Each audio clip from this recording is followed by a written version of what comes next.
one nation, under God, indivisible, with liberty and justice for all. Mr. Clerk, can we have roll call, please? James. Present. Leaks May. Here. Mikulski. Here. Polika. Piana. Here. And can we have an excused absence for I Mr. Polika? move to excuse the absence of Councilmember Polika. Support. James. Yes. Leaks May. Yes. Mikulski. Yes. Piana. Yes. Next up is the approval of the agenda. Mayor, I move that we approve the agenda as, was there some amendments? I don't, That's on 7 o'clock. okay. I move that we approve the agenda as presented. Second. Moved by Leaks May and seconded by Mayor Pro Tem James. Leaks May. Yes. James. Yes. Mikulski. Yes. Piana. Yes. All right. Let's move on to our presentation, which is our annual presentation of the audited financial statements for the city of Ferndale for fiscal year end June 30th, 2023. And introducing that is Phil, our finance director, with our auditor, Aaron. So thanks for being here tonight. Good evening, Mayor and Council. It has been a very long journey for us, but we're at the end, and Aaron is here to present our audit. Will present the audit as it stands. I think we did a very good job this year as far as just the collaborative work between us and the audit firm, and I'll let Aaron kind of take it from there, kind of get into the details of it.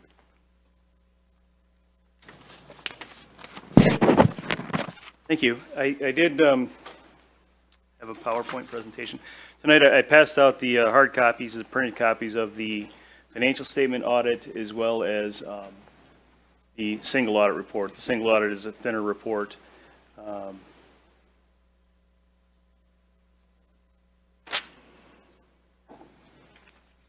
then I also passed out a printout of the slideshow to help facilitate the presentation. We'd like to start out and express our thanks and gratitude to Phil, Michelle, and the rest of the Ferndale team. We know we're a disruption to the normal routine, and we do appreciate everyone's courtesy, cooperation, and assistance while we're here through field work and actually beyond. What I plan to do is highlight what I think are the key areas, as I've done in the past. I've presented this audit report for a few years now. But if you have questions, feel free to stop me at any time, and we can go through those. I always like to remind everyone that the purpose or objective of an audit is to express opinions on the financial statements. The purpose of an audit is not to detect fraud or express an opinion on your internal control. Fraud detection, deterrence, and prevention, as well as sound internal control, are management responsibilities. Now, if we do detect fraud, or if we have recommendations on how to improve your internal control, we certainly would share that with you in the form of a written report on internal control.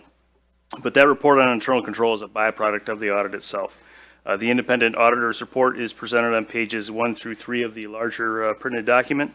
I've included a few paragraphs here in the presentation, again, to highlight what I think are the important parts of the independent auditor's report. This is the second paragraph from the independent auditor's report on page 1. And this is what we refer to as an expression of unmodified opinions. So I did highlight the phrase "present fairly in all mature respects." That is the unmodified opinion, or opinions in this case. That is the highest level of assurance that we can provide for a set of financial statements. To put that into some perspective for you, there are 3 types of opinions. You have the unmodified opinions, which is what you want, but we could have expressed a qualified opinion, and that might read something like, except for capital assets, the financial statements are presented fairly. We could have expressed adverse opinions where the financial statements are not presented fairly. The only other alternative or option that we have would be to disclaim an opinion altogether. We just couldn't audit your records. So obviously of the options, you have what you're looking for in the unmodified opinions. And again, that's the highest level of assurance that we can provide for a set of financial statements. In the fourth paragraph on page 1, we highlight the management is responsible for the preparation and fair presentation of the financial statements. And that does include the internal control over that preparation and fair presentation. In the first paragraph on page 2 of the independent auditor's report, there's a lot of words on the slide, so I apologize for that. But I did highlight what I think, again, is the important part or parts, and that is that we are to obtain reasonable assurance and not absolute assurance. That the financial statements are free from material misstatement and not all misstatement. We do not look at every single transaction. We make sample selections. We test transactions. You wouldn't want to pay us to look at every single transaction. So that is why we give reasonable assurance that the financial statements are free from material misstatement. The report that you have does consist of two sets of financial statements. You have government-wide financial statements. Two perspectives, I should say. Government-wide financial statements are presented on pages 12 and 13. Government-wide financial statements are prepared on the full accrual basis of accounting, and they primarily have a long-term perspective. But they're only prepared once a year. The only time you see this level of reporting is in that bound audited financial statement report that you have. So my presentation is going to focus on the fund level financial statements, which follow the government-wide statements. And we start with the governmental fund financial statements on pages 14 and 16. Governmental funds financial statements are presented on the modified accrual basis of accounting. So a current financial resources focus. So what you won't see on the balance sheet, for example, would be any long-term items such as capital assets, long-term debt, the net pension liability, or the net OPEB liability. Those are all full accrual items that you see in the government-wide statements. This should be a more familiar presentation for you because this is the level at which your budgets are prepared, and the interim reporting that you get throughout the year is done at the fund level. So the balance sheet for the governmental funds is presented on page 14. It is a snapshot of your assets, your liabilities, your deferred inflows of resources, which are a lot like liabilities, and the net of those three items would be your fund balance, fund balances in this case. But I do tend to focus on the general fund as the operating fund for the city. A total fund balance as of June 30th was $6.9 million. That could be broken down and is broken down into 5 potential classifications. You have amounts in all 5 of these in the middle of the slide there: non-spendable, restricted, committed, assigned, and unassigned. When I'm talking about financial health for a general fund, I do tend to look at the unrestricted portion of that fund balance. And unrestricted would be the assigned and unassigned portions. You can assign an unassigned fund balance at will. You can do it with a budget amendment, for example. It's just an earmarking or an intention of a future use of the fund balance. You had unassigned fund balance as of June 30th of $9,800 approximately. You had unassigned fund balance of about $5.3 million. So your unrestricted fund balance is a little over $5.3 million. And if you compared that to your annual expenditures plus your transfers out or other financing uses, you had annual expenditures of $24 million and transfers out to other funds of $200,000 out of the general fund. That $5.3 million represents approximately 22% of your annual expenditures and other financing uses.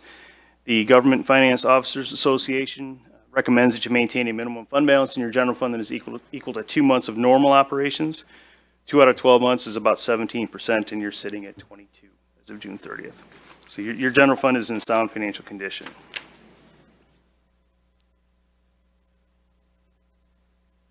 The statement of revenues, expenditures, and changes in fund balance is presented on page 16 of the bound financial report. We'll still focus on the general fund. Total revenues for the general fund, $24,191,000. That was an increase of about $1.8 million over the 2022 revenues. So about an 8% increase in revenue for the general fund. Total expenditures, just over $24 million. That increased as well, but only about $129,000. So that was less than 1% increase in expenditures. You did have net other financing sources of about $118,000. So transfers in versus transfers out. You actually had more transfers in. And you also had sale of capital assets. So the net effect of the end result is an addition to your fund balance of $257,000. I did not duplicate the financial statements, but I did for this presentation, but I did include some charts and graphs. The general fund, this is a 5-year trend of the general fund revenues, expenditures, and total fund balance. So you had no change in fund balance from 2019, 2020, and 2021. Revenues equaled expenditures. You had a slight decrease in 2022 where expenditures exceeded revenues. So you used a little bit of fund balance, but then you added right back to it in 2023. And again, sound financial condition for the general fund. In terms of your composition of revenues for the general fund, property taxes at 53%. Those were 51% in 2022. Intergovernmental revenue at 18%. That would include any federal, state, and/or local revenues coming into the general fund at 18%. They were at 19% in 2022. Charges for services at 10%. Those were 9% in 2022. So relatively consistent on the composition of your revenues, and actually as well consistent on the expenditures as well. Public safety at 56%. It was 57% in 2022. General government at 19%, that was the same. It was 19% in 2022. So consistency in the composition of both revenues and expenditures. This is a 5-year line graph of that unrestricted unrestricted fund balance as a percentage of expenditures and other financing uses. Now, again, your total fund balance did increase, but the unrestricted portion of your fund balance decreased and your expenditures increased. So you do see a decrease in the percentage from 23% down to 22%, but still healthy, keeping in mind that the minimum that you want to see is at the 17% mark. So you've been above that in each of the past 5 years. In terms of dollars, again, this is just the unrestricted portion of your fund balance. The blue bar, or line, represents the general fund unrestricted fund balance. The brownish colored line is the 17% minimum recommended.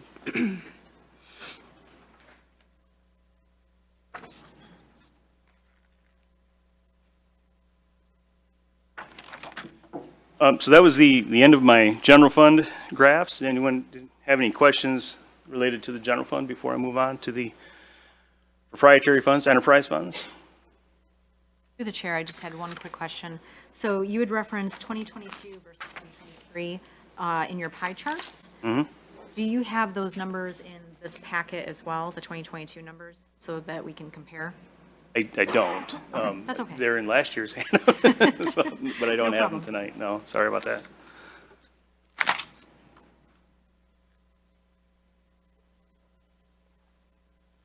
All right, the proprietary funds financial statements are presented on pages 18 through 20. Proprietary funds would be identical to the business type activities in the government-wide financial statements. Only the fund financial statements provide more detail. Proprietary funds are also presented on the full accrual basis of accounting. So they are different than the governmental funds in that respect. But again, more detail at the fund level. And so we'll first start off with the water and sewer fund.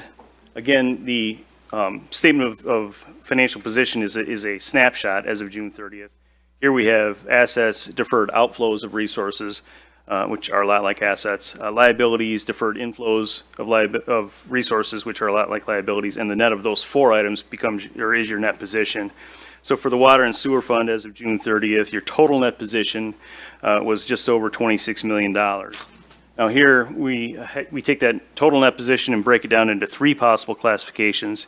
You've got the amount that's invested in capital assets, net of any related debt. So you can't spend your water and sewer systems. That's really carved out. It's nice to know what that number is and track it, but that's not available for future use. Then you have a restricted portion of net position, and that's bond covenants and so forth. And then whatever is left is the unrestricted portion. So again, we take the unrestricted portion and compare that to your operating expenses. In this case, though, I subtract out depreciation expense because it's non-cash. So you had unrestricted net position of $2,072,000. You had total operating expenses of about $9.7 million, subtracting out depreciation expense of about $2.4 million. So what that tells you is you've got about 3.4 months worth of operations in your unrestricted net position for the water and sewer fund. That's not the same. We can't look at it the same way as we look at the general fund.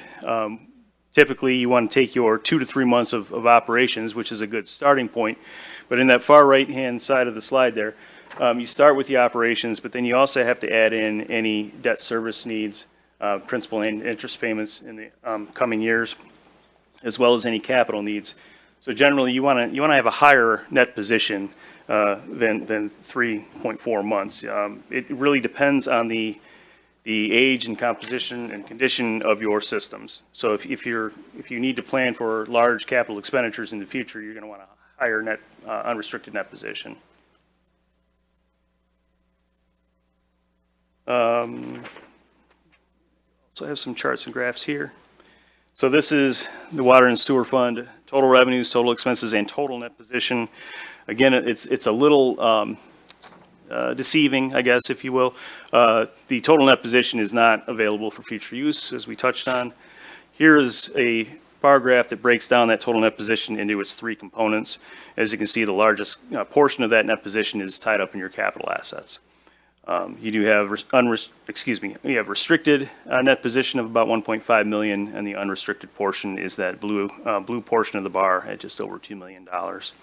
So it did increase, the unrestricted portion increased from the prior year, but it's fairly low in comparison to the other components or classifications of net position. And this is the line graph that shows you that unrestricted net position compared to your operating expenses, factoring out depreciation. So it did decrease quite a bit from 2019 to 2022, but did rebound. 2023, you had a positive year, and you're starting to build that unrestricted net position back up. But for the auto parking fund, again, the statement of net position is a snapshot as of June 30th.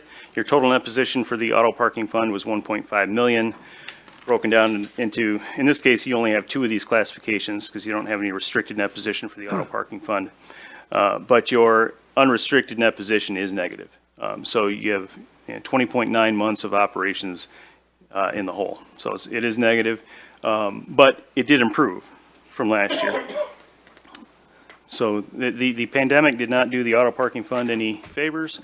You did spend quite a bit of that net position down. So here's the 5-year bar graph. You've actually used net position in each of the past 5 years, where expenses have exceeded revenues.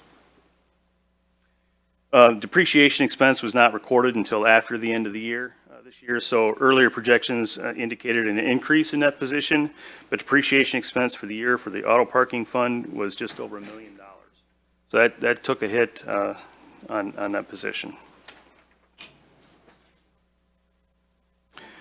And then here's the components of net position. And as I said, you did improve from last year. Your unrestricted net position was negative $2,473,000 at the end of 22, and negative $2,144,000 at the end of 2023. So it did improve. You're trending in the right direction, but it is still negative. And then the similar line graph here comparing that unrestricted net position to operating expenses.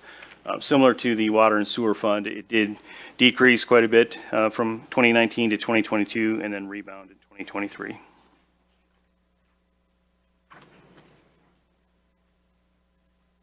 The city was required to have a single audit performed this year. So a single audit is required when you expend $750,000 or more of federal awards. That's the thinner report that I had passed out. Again, just trying to hit the highlights here. This is the schedule of expenditures of federal awards, or the CEFA, as we like to call it. The city expended $2.8 million in federal expenditures.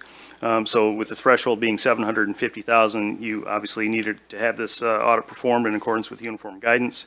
We selected the Drinking Water State Revolving Fund Cluster as the federal program to test.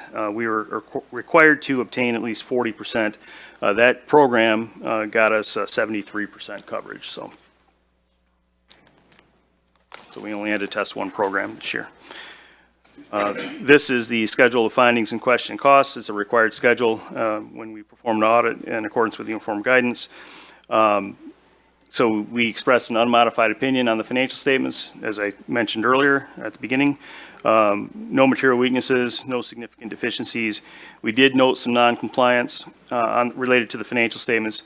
There were two findings in the single audit report. One was on budgetary non-compliance, so a couple of areas were over budget. The other one was because the auto parking fund is in a deficit. So we did have to note that as well. On the single audit portion, or the federal awards portion of the audit, no material weaknesses, no significant deficiencies. No other findings were required to be reported. We did express an unmodified opinion on the compliance with the major federal program requirements.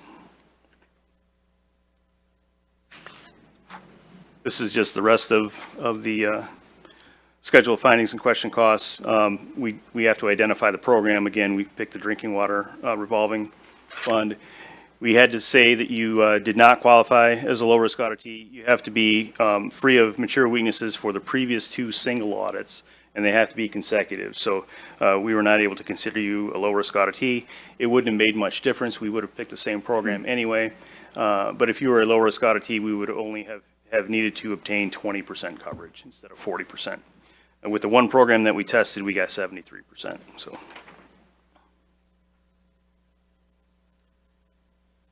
As we look forward to next year's audit, or the year that we're in now, upcoming accounting pronouncements on pages 64 and 65, there is a note disclosure, note 17. There are a couple of new accounting standards that the city will have to implement over the next 2 years. GASB Statement 100 on accounting changes and error corrections. That is effective for the year that you're in now. And then GASB 101 on compensated absences is effective for the year ending June 30 of 2025.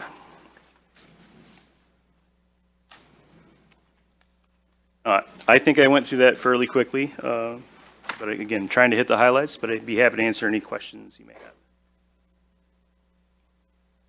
I have a question about the new standard.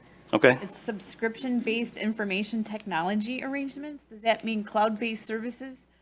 It's the leasing of software. It's the leasing of software? Okay. That was implemented this year, Oh, for the year that we audited, June 30, 2023. okay, since that's becoming a norm, a standard norm for most organizations. Yeah, yep. So for June 30, 2022, GASB 87 was implemented, and that was on the leasing of tangible assets. 2023 is GASB 96, which is the leasing of software. Very similar in their implementation. You would have to recognize the right to use those assets as we group them with capital assets on the government-wide statements, but then you'd also have to recognize the obligation being the lease payment, so. Be amortized over the life of the lease, the shorter of the life of the lease or the useful life of the asset.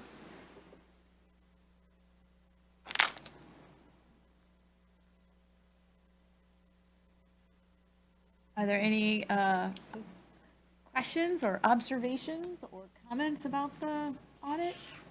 Just a quick sort of question.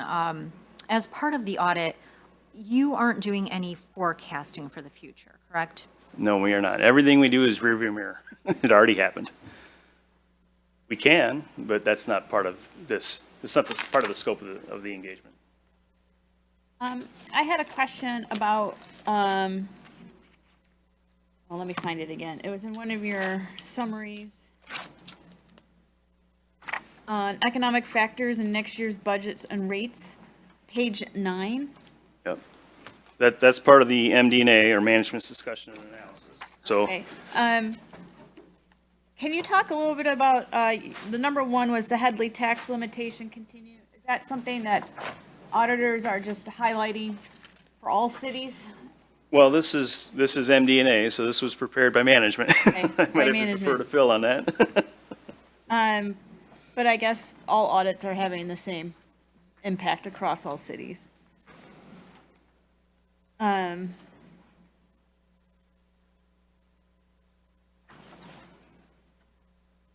sorry, Mayor, which packet were you looking at? Was it? Page 9, big one. It's the management's discussion and analysis. Which outlines the challenges ahead, which I think are in the financial task force as well as strategic plan and everything else. So I think this is a good summary of what the future council is going to be navigating over the next year as restated in the audit. I was also surprised that our property tax revenue increased by $745,000. I always ask, how much didn't we get through the Headley rollback? And I know that's in the budget questions. I don't need to tell it today, but there's a flip side to that equation, right? That I always ask is, how much didn't we get?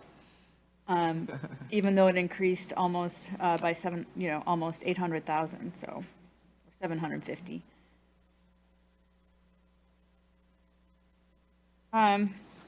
overall, it sounds like we have a good audit. Financially sound run city as always. Yes, it was a very smooth process. I would say it was probably as smooth as it's been in the last several years. Again, would like to thank Phil and his team. And we didn't have any material weaknesses. We didn't have any significant deficiencies. You did have the two non-compliance issues. Budgetary non-compliance is a fairly common finding. And then the auto parking fund, I think it's just going to take some time, but you'll get there. Pretty big hole you got to climb out of in that parking fund, so.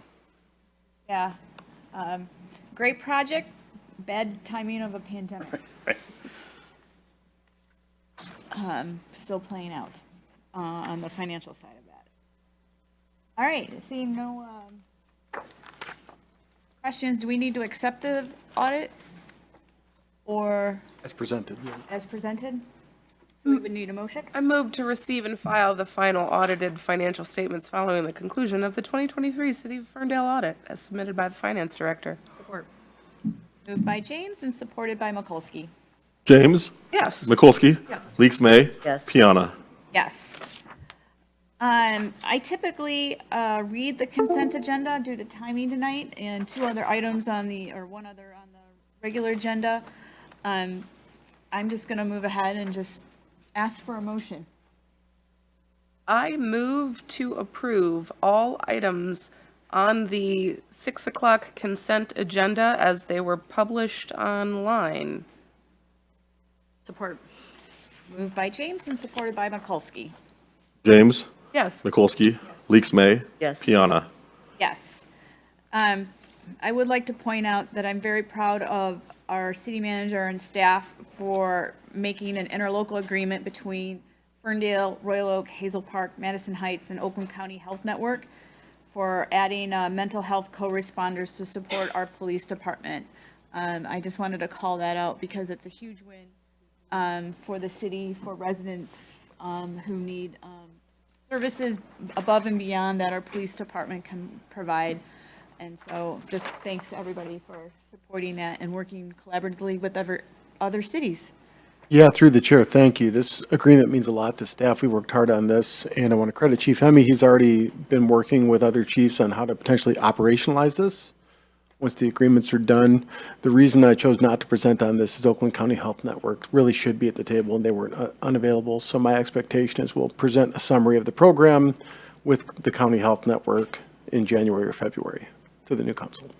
I'm sorry, I will probably miss that meeting, but I just wanted to point it out. I'm really proud of this collaboration, so thank you. All right, moving on to our regular agenda, we're moving to 8A, which is the consideration of the contract between the City of Ferndale and Transportation Engineering Design, DPC, to create a multi-jurisdictional transportation safety action plan. Kyle. Good evening, Mayor. Good evening, Council. I will jump right into it. This is a contract proposed to be entered between us and Tool Design, who does business in Michigan as Transportation Engineering Design, DPC. So this is all related to Safe Streets for All. I have a brief presentation. So we have partnered with several Southeast Oakland County communities to develop a Safe Streets for All joint safety action plan. So we are doing this along with Berkeley, Hazel Park, Huntington Woods, Madison Heights, Oak Park, and Pleasant Ridge. We have identified a recommended consultant, and so our purpose tonight is to engage in a formal contract with them. So what is Safe Streets for All? It is a federal grant program that funds regional or local or tribal initiatives to prevent roadway deaths and serious injuries. In general, there are two types of grants. We have a planning and demonstration grant or an implementation grant. Ferndale was recently awarded a planning grant to develop an action plan. So we've already received the funding for this. There is a community match where all the communities that are in partnership with this are paying into it, and then we do get a grant from the federal government. So specifically an action plan, what is its purpose and what are its components? It includes a number of items such as goal setting, creating a system of goals for the future, something actionable. It creates a planning structure. It creates a framework for people to, work together and identify and create solutions to these issues. It has a safety analysis. So that is where Tool is going to go out into the field, both in person and through using data to create a detailed landscape of all the safety issues that are out there. Engagement and collaboration refers to public engagement sessions with the community itself. There are equity considerations as well as policy and process changes. Then there's an overall strategy with specific project selections. And finally, there's progress and transparency methods.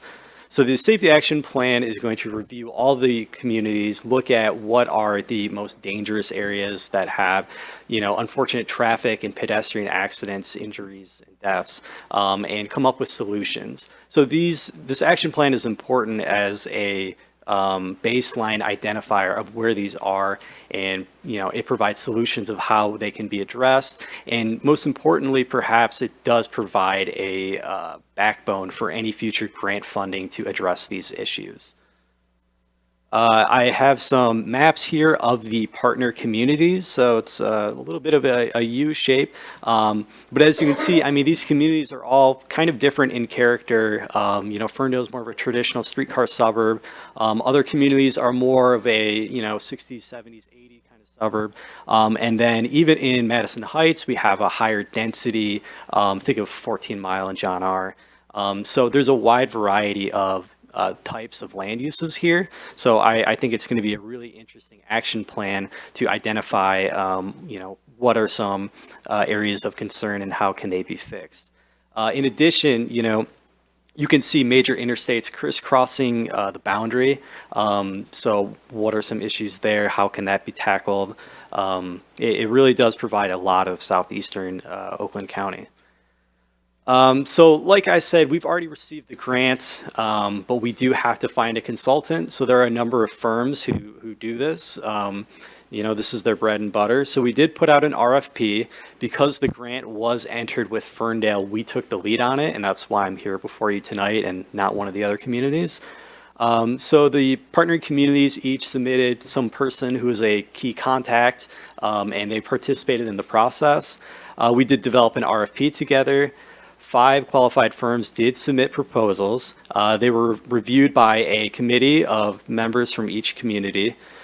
We used a scoring guideline that included these metrics: understanding of work to be done, experience with similar projects, quality of staff, familiarity with federal requirements, the cost basis, and logistics and familiarity with the project area.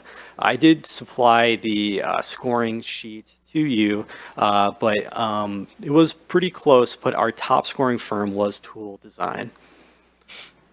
Here we do have a time frame. So once we have the formal contract and the notice to proceed, we will start immediately in January with the kickoff meeting. It's a pretty lengthy phase of discovery and analysis as they develop this plan, and then it goes on to more a process of, vision setting and goals and actual project implementation into the future.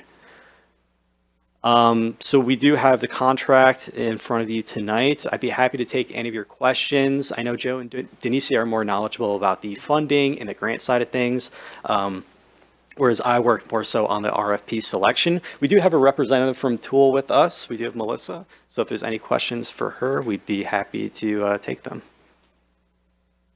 Thanks, Kyle, for that presentation, and thanks for being here in the audience. If there's any questions from council. Is this our third project with Tool or second? The Woodward walking and safety audit was one of them. Figured I would jump in if that's okay. Yeah, go ahead. Hi, folks. Thanks for having me here tonight. So I do believe this is our third project with Ferndale, with the other 2 being Ferndale Moves and then previous work on the Woodward corridor. Thank you.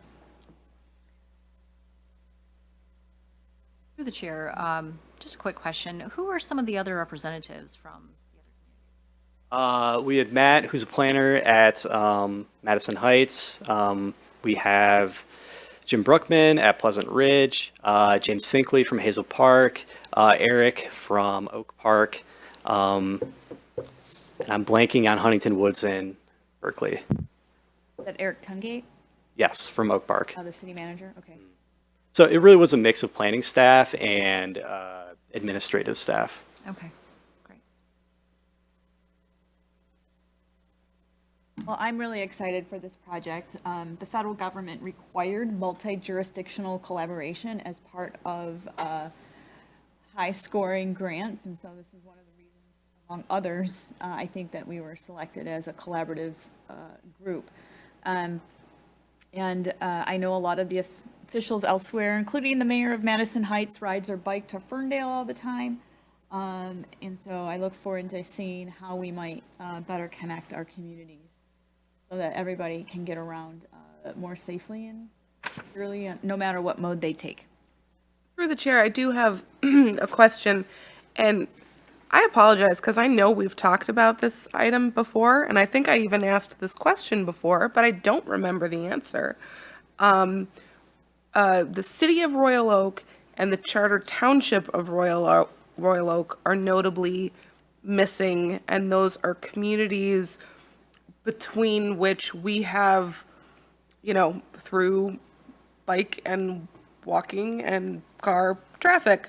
And so I'm curious if you can refresh my memory as to why they were not included in the group. Were they invited and declined? And, will those areas like a Ferndale pathway to the zoo be contemplated in this plan? Yeah, through the chair, I can handle that. Yes, both were invited to participate in the grant application timelines. We did not receive the response, an affirmative response. It would be my intent to just keep both a party to the progress being made. You said you'd keep them both apprised to the progress? I'm just making sure. Yes, correct, yeah. I also want to remind council that the federal government, the U.S. DOT, set up 2 grant phases. One is an action plan in order to get implementation funds. So this is the first stage because we didn't have an action plan across multi-jurisdictional boundaries. And they won't give out money to people who don't have an action plan in place. So planning is important. Plans get you money. Good plans get you more money. Yes, through the chair, these funds are already approved by Congress and limited. They are on a first-come, first-served basis. So I'm hoping that we can hopefully adopt a successful plan as soon as possible so we can begin to apply for the action grants. There. And through the chair, I think this is a great opportunity to move forward and create this plan. I do hope that should future opportunities arise, that we prioritize partnering with those particular communities. I think it would be essential to prioritize that in the future. Why does my... Excellent. Thanks. We need a motion to accept the contract.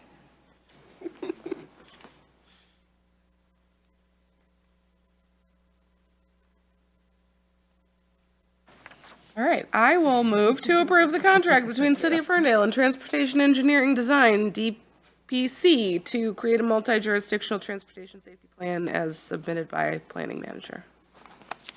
Support. Moved by James and supported by Mikulski. James, Yes. Mikulski. Yes. Leaks May. Yes. Piana. Yes. Councilwoman Kat Bruner James has been my point of order guide and guru up here for the last 4 years, and I made a mistake and missed call to audience at the beginning. And so I'm going to go back to item number 5, and we have just a few more minutes before 7 o'clock, and I'm going to open it up to call to audience. You have 3 minutes to say whatever's on your mind. We are doing call to audience at 7 o'clock for the, what are we calling it, for the community presentation.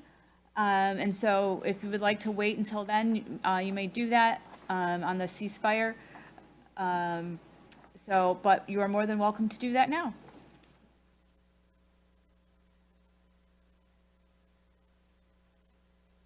My name is Sarah Dunn. My address is 415 Maplehurst Avenue here in Ferndale. I'm speaking in opposition to this call for a ceasefire. I'm a Jew. I'm also a transgender woman. October 7th affected a lot of us.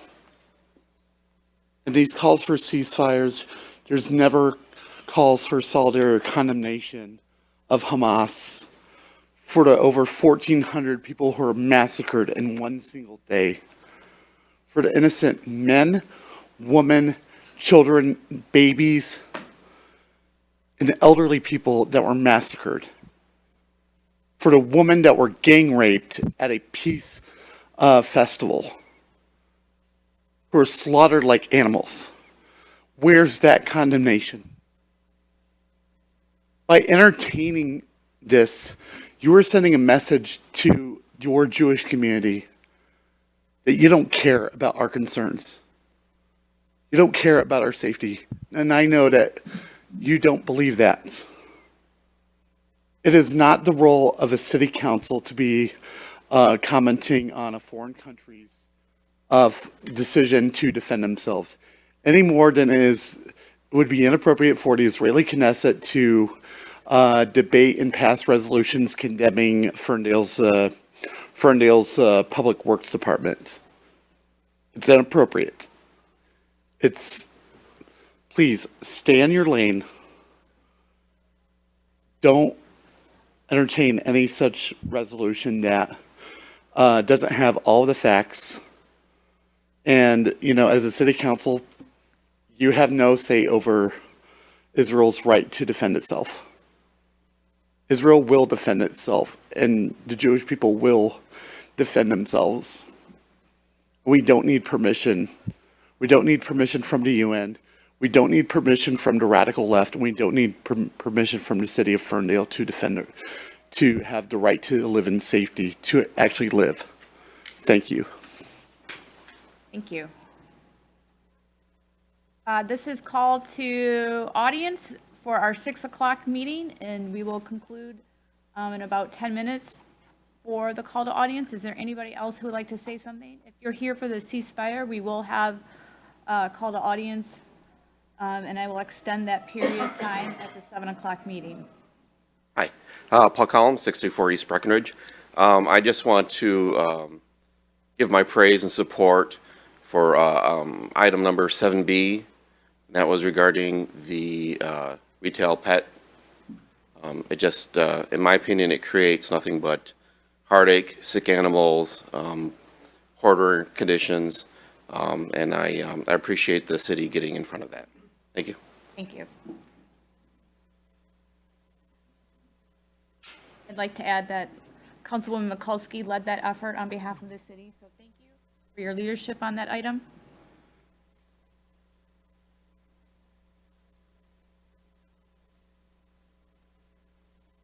Anybody else like to make comments at this open call to audience?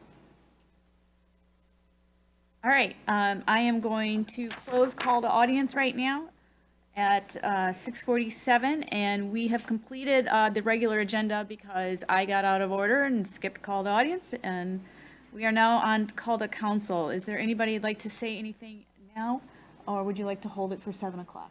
I'm gonna hold it. Me as well. All right, with that, I am going to adjourn our 6 p.m. meeting at 6:48. We will take a 12-minute break and ready for our 7 o'clock meeting.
for the video to start. There we are. Good evening. Welcome to the Monday, December 18th, 7 o'clock City Council meeting. This is the final meeting of 2023.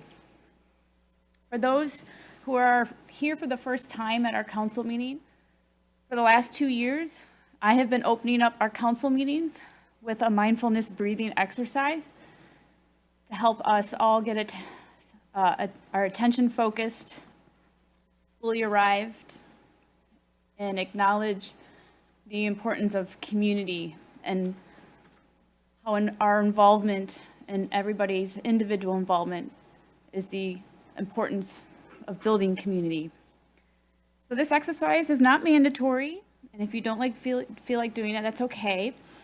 You can just sit quietly or stand. So I invite you to close your eyes or have a soft gaze downward and start noticing and bring attention to your breath and notice how you are breathing right now. And give yourself permission to experience what you are feeling right now. Because what you are feeling is okay to be feeling the way you are. Allow yourself to get comfortable. Maybe stand up a little straighter. Ask your back to be a little bit more upright. Maybe you can drop your shoulders a little bit away from your ears. Allow your jaw to drop. Maybe you'll feel comfortable with your hands resting in your lap or on the sides. So take some deeper breaths. Breathe in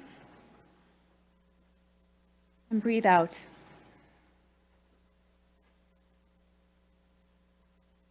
Breathe in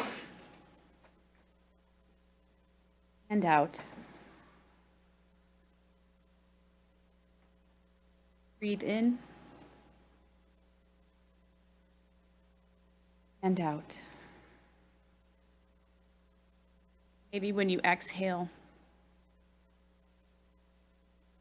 you have more recognition of the strong feelings that you may have right now. You may be feeling uncertain, anxious, or maybe fearful.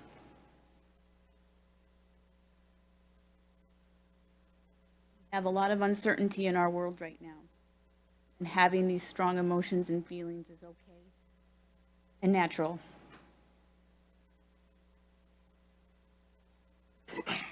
Let's take another big breath. Blow that out.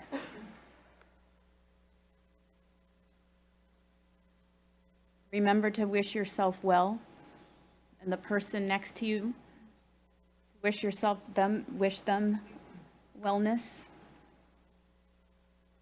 And I hope you feel more present and focused as we come together as members of our Ferndale community.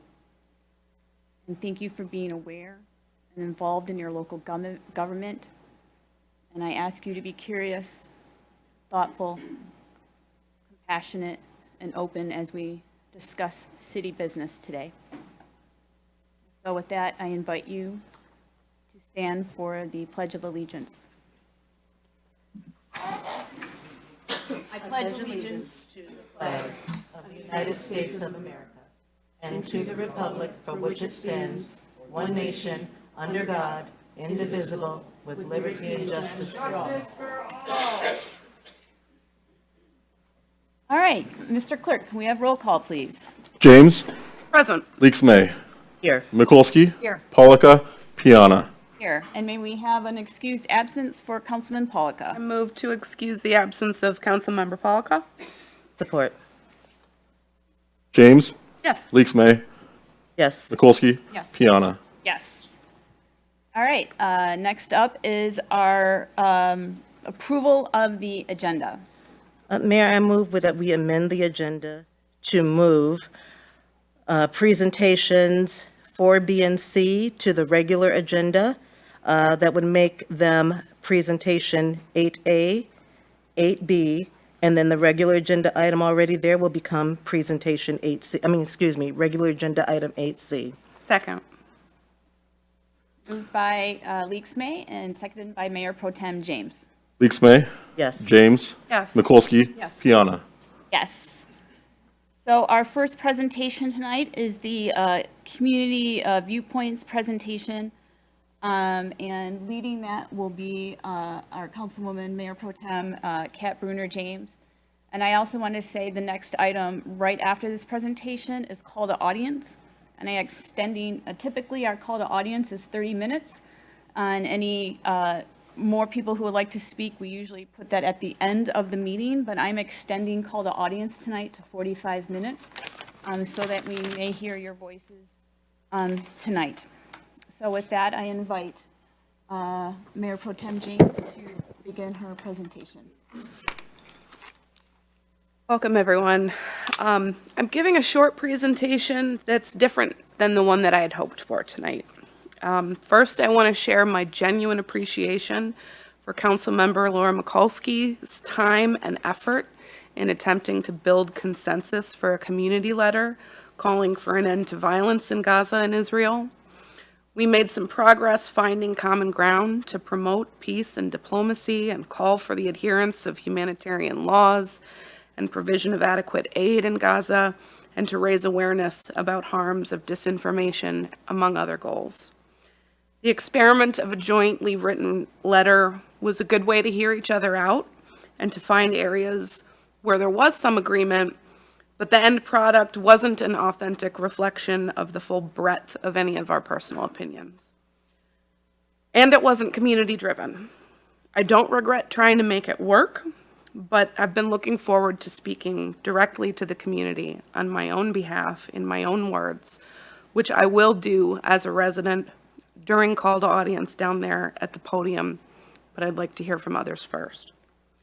Second, I want to acknowledge the time and emotional labor of folks who've reached out to us, who organized the rally prior to this meeting, those who've taken our calls, answered our emails, given us advice and information as we navigated this issue,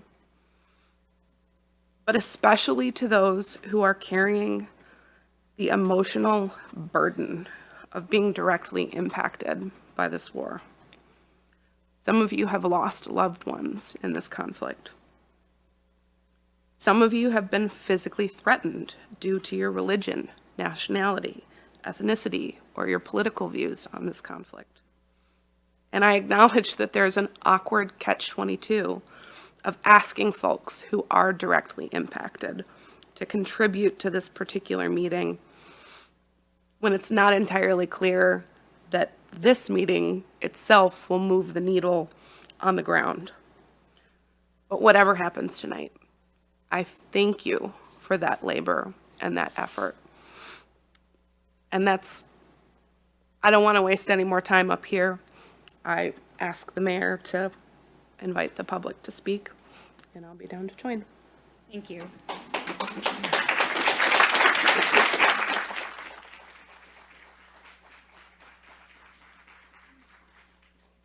And before I open it to call to audience, I'd like to say a few words.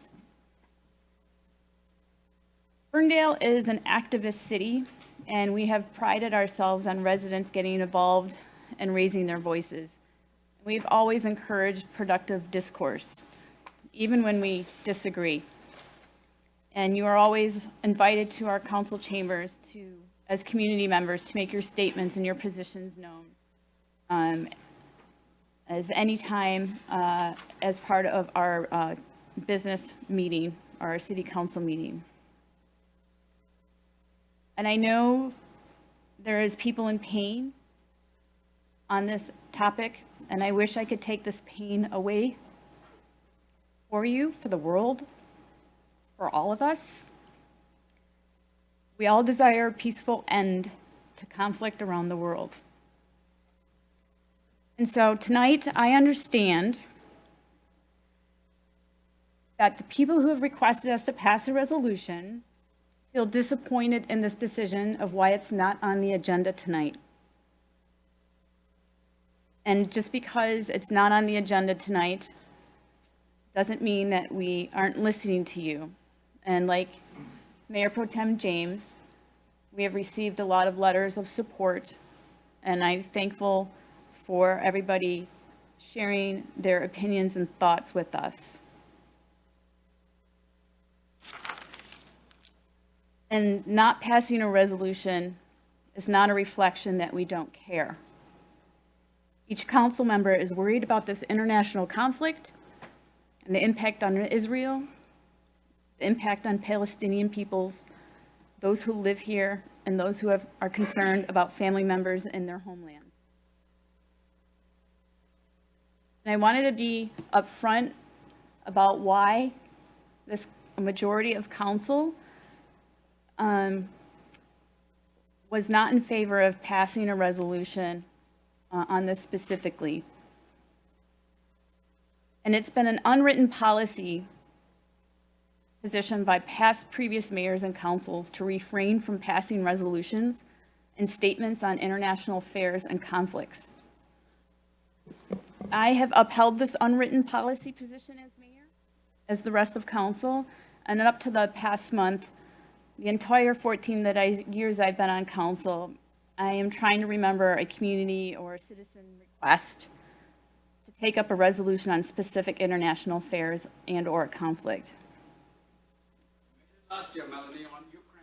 We, as a local government body, don't weigh in on these issues, and the preference of the council, I'm sorry, please refrain from outbursts. That's part of our discourse rules in the back of making sure all voices are heard by not interrupting.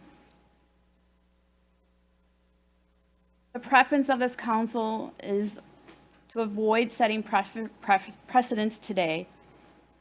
There's a new study by the International Institute of Strategic Studies in London that was recently published on armed conflict survey. And there are 183 regional and local conflicts underway in 2023 across the globe, and it's the highest number in 3 decades. So global conflict is expanding. And local government is not a reliable source on any of these conflicts. So moving forward, I recommend that the next city council develop a clear policy on what kind of resolutions and types will be considered by this elected body, so that our community members have clear expectations on what the city council will consider. I think a more transparent policy on resolution types is something that is needed to not only build trust and understanding, but also reduce anger and frustration when a majority of council feels uncomfortable about taking on a topic as so difficult as this one. So I wanted to put that out there, and I know many of you might be disappointed, and it really pains me to have to disappoint some people in our community, but we have resolutions that support equity and inclusion. We've denounced hate. We've passed an anti-racism resolution. We've passed an anti-Semitism resolution in support of our Jewish community members. We've stood up to LGBTQ hate, and we've countered Church Militant Together, which is a hate group in our own backyard. And we have been together, have worked all through those. So with that, I'm going to open up our call to audience and ask you to have your comments to 3 minutes. This is why we have the clock over there. We have a lot of people who want to speak tonight. So I'm going to make sure you wrap up at 3 minutes, and please do so because you have a lot of community members here who want to say things too. And so we need to provide that space to them as well. So who would like to start this evening? Hello, my name is Amrit Kohli. I'm a Ferndale resident. I live at 449 Leroy Street. And I'm disappointed that the council did not decide to create a resolution for a ceasefire. in Palestine. I think it's really an obligation for leaders in the community to set a precedent of peace, and not to egg on a war that's going on across the globe by not filing a ceasefire resolution.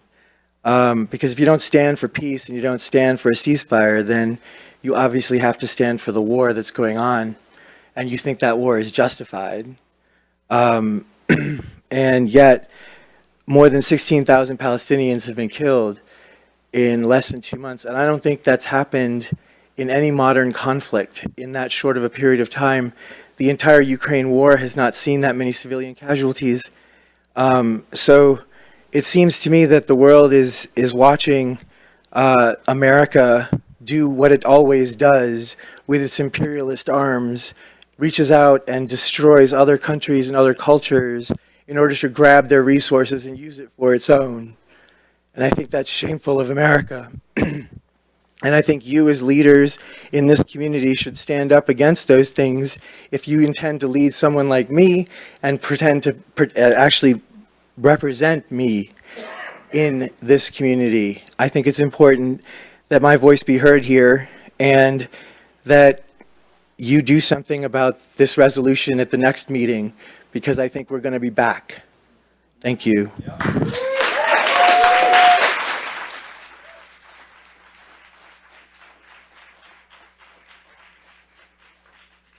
Hello, my name is Addie Harper. I'm a professor of geology and a published author. I've spoken before the U.S. Congress and the French and Australian parliaments.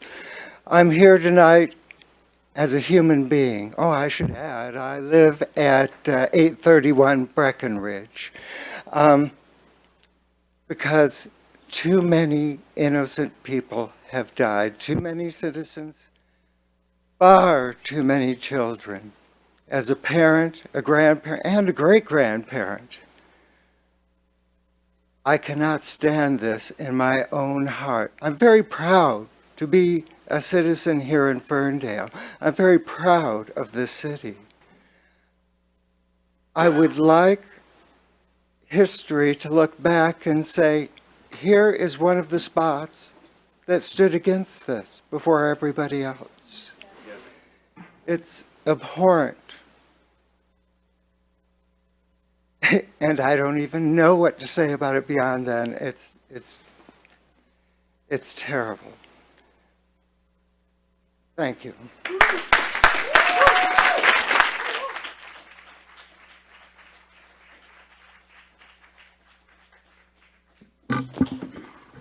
Thank you for allowing me to speak, and thank you for to all those that came here in support of our brothers and sisters in Palestine.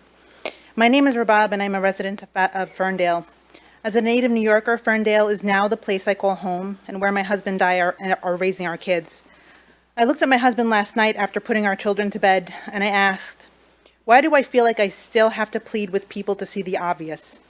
Council meeting after council meeting, call after call to our representatives, we are left with the dehumanizing task of having to defend our humanity. We are left with having to explain why murdering nearly 25,000 innocent people is wrong, why murdering nearly 10,000 children and babies is barbaric, why targeting and assassinating journalists, nearly 100 now, and their families is not only criminal but undemocratic, why shooting and murdering women and children refugees taking shelter at Shadia Abu Ghazala school in northern Gaza is inhumane, while running a bulldozer over injured patients sleeping in tents outside of Kamal al-Adwan hospital and murdering them is sadistic. Why dropping internationally banned white phosphorus on civilians, burning them not only in the outside but the inside is abhorrent. Why rounding up dozens of innocent men, blindfolding them, numbering them, torturing them, and beating them is terrorism. Why snipers shooting and killing a mother and daughter inside a Catholic church in Gaza is senseless and depraved. Why targeting and bombing rooms full of injured men, women, and children inside the Nasser hospital is vile. I can keep going on, and I can keep using different adjectives, but I hope you get my point. This is not a religious issue. It's a humanitarian issue, and it really shouldn't be this hard to say stop. Stop the killing of innocent people. It also shouldn't be hard to say stop using our tax dollars to continue to fund the weapons and military that are destroying innocent civilian lives. We hear the silence and see the actions of our federal officials on this issue, the majority of whom are more than happy to vote to send our money to fund this genocide. It seems while we don't have the money to house our homeless or fix our broken healthcare system, we have plenty of it to aid Israel in its ethnic cleansing and genocide. Our tax dollars are funding this genocide. We are complicit. We don't get to isolate ourselves and hide from this. This is on us. Okay? My question to you is, where are you on all of this? Why are you still silent? Where is your advocacy for your constituents and humanity as a whole? Despite the emails I sent asking to introduce a ceasefire resolution and about taking a stance and standing on the right side of history, the only thing I've received is more silence, but for the one response I received only a few hours ago. Despite Ferndale being a city known for welcoming diversity and striving for inclusion, there appears to be very little of that happening here. Detroit, Dearborn, Hamtramck, Ypsilanti, and Canton City Councils have all listened to the overwhelming voices calling for them to not ignore this genocide.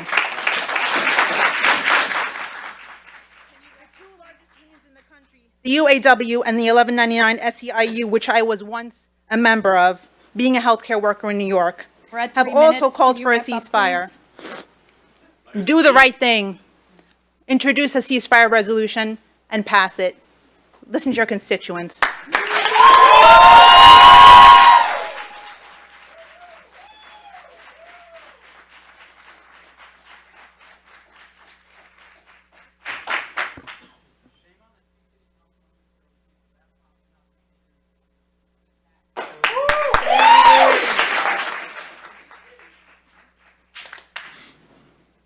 My name is Prasad Venugopal, and I live at 1425 West Troy Street. I've lived in Ferndale with my family for 19 years, and I've been very active in the Ferndale community on issues of racial justice, peace activism, nuclear abolition, and educational equity for many years. I thank my friend, political scientist and Ferndale resident, Dr. Kevin Deegan-Cross, for helping me with these calculations, but no matter how it is calculated, Ferndale households contribute between $35 to $46 million to the Pentagon war budget. Fueling wars rather than serving people's needs. And I don't have to remind council that's about 1.5 to 2 times the general fund budget in this city.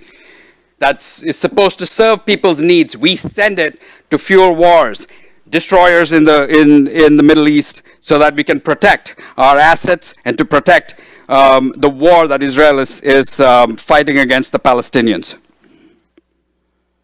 Our government sends nearly $4 billion each year to militarily fund the illegal Israeli occupation of the West Bank and Gaza, and it is illegal.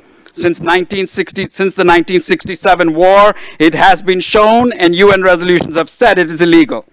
Yet 97% of the US funding to Israel is military aid. Of this, Ferndale's share each year is close to $250,000, which Kevin thought might actually be a lowball estimate. The US Campaign for Palestinian Rights put these numbers a lot higher, about $400,000 each year to fund what Israel is doing in the West Bank and Gaza right now, destroying people's lives and destroying the infrastructure.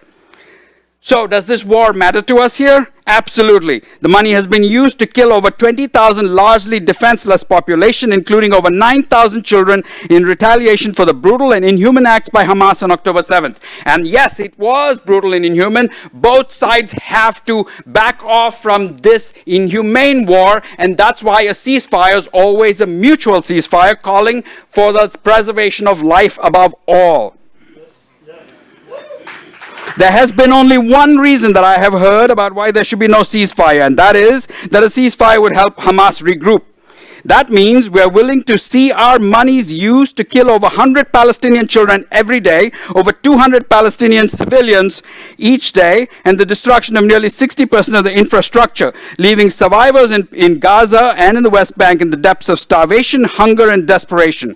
Why are we not joining the tens of thousands of Israelis and the millions of people worldwide calling for a ceasefire, the release of all hostages and political prisoners, and the delivery of humanitarian aid for all those who need it?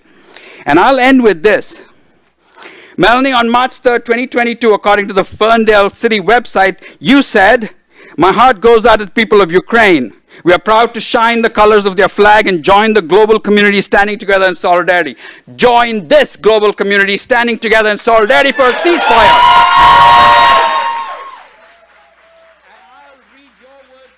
I'll read your words back to you. We are all human, including Palestinians, including Palestinian children. We are all human, no matter where we live or where we come from. Ceasefire now.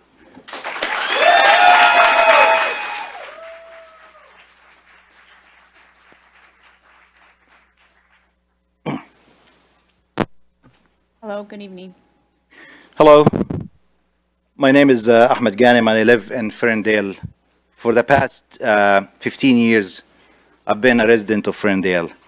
When I was thought about what I'm going to say today, I was thinking about, should I write a script, should I write a speech? But I didn't like to write a speech because this is so personal to me. It's not about writing or reading speeches, it's about something I feel. Ferndale, the city, is personal to me. As an immigrant, Ferndale was the first place where I called home after living in so many cities in the United States. The first house I bought was in Ferndale. I got married in Ferndale. My kids, when they came from the hospital, after they were born, they came to Ferndale. Their first address will always be Ferndale. So Ferndale as a city is so personal to me. And the reason I chose Ferndale to be my city, and I call it home, because the values of this cities, that everyone in this city can live safe, can live in dignity, and everyone in this city knows that everyone in the city will have their back. Everyone will protect them, and everyone will stand when they are under oppression or they are attacked. And that's what have been seen for the past 10 years. This city never failed any of its residents until this war happened. And until we see the failure of the leadership of the city and of a lot of people in the city, that they fail to understand that this is not just a conflict. It's not just one city conflict that they talked about. This is a genocide. Do you understand what's the meaning of genocide? A conflict when a country occupy a piece of land for another country, or there is a minor conflict. This, you cannot, talking about this and saying this is a conflict is degrading to 20,000 people that were killed. Can you imagine that 10,000 babies like my children, 10,000 babies killed in 2 months? Can you imagine this? 2,000 babies killed in 2 months. That means every 10 minutes there is a baby is killed. Is this a conflict to you? And it's not just a conflict. It's funded by our tax money. Every one of you is paying for this war. Every one of you has blood in their hands. And that's why the only thing we can do is to stand and say we cannot stand with this genocide. As a city council, as a city of Ferndale, that prides itself with being the progressive city, that it stands for everyone, should pass a resolution, not just a letter. We don't need your letter. It's welcome to have a letter, that's a good step, but this is not enough. And you know what? We will keep coming every single meeting till you pass a resolution. Thank you.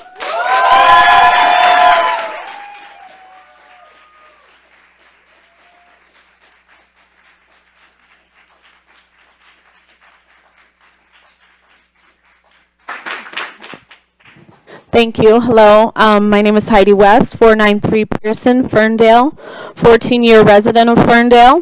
I spoke here with just 2 of my citizens, friends, last time, so most of you have heard what I have to say, but some of you weren't there. I'm a mother, a teacher, PTA member in our public schools, a precinct delegate. I'm active in our community. I have a son in the Ferndale public schools. And I spoke here 1 month ago, and nothing has happened. Okay, my emails, on this issue have been ignored by all but one council member until a few hours ago. I've emailed on other issues in the past and was immediately responded to. So the disappointment is shocking. I believe in our community. I moved here from Detroit 13 years ago because I knew Ferndale, like Ahmed said, to be welcoming, diverse, liberal, a progressive community. And the situation in Gaza is a genocide, like they've said. Human beings killed in just over 1 month. Most are children. And it's really not a war. I know you all said you don't want to take positions on an international conflict. This is not just an international conflict. This is not a war. When one side clearly has the military and financial advantage, our tax fund, to kill civilians, mothers, babies. Over half of the dead babies are under 5. They say they're trying to destroy Hamas, but I said this before. If there was a mass shooter in Ferndale Elementary School, another issue that I'm very active on, you wouldn't go in and bomb the school with children inside. But this is the logic being used. I want to say, too, that I know fear is playing into many of your decisions. We have to stand on the right side of history. We have to not be afraid and do the right thing because I know many of your personal beliefs. You took a stand on Ukraine 1 year ago today. Even an acknowledgement, even a comment would be more than the nothing you have done so far.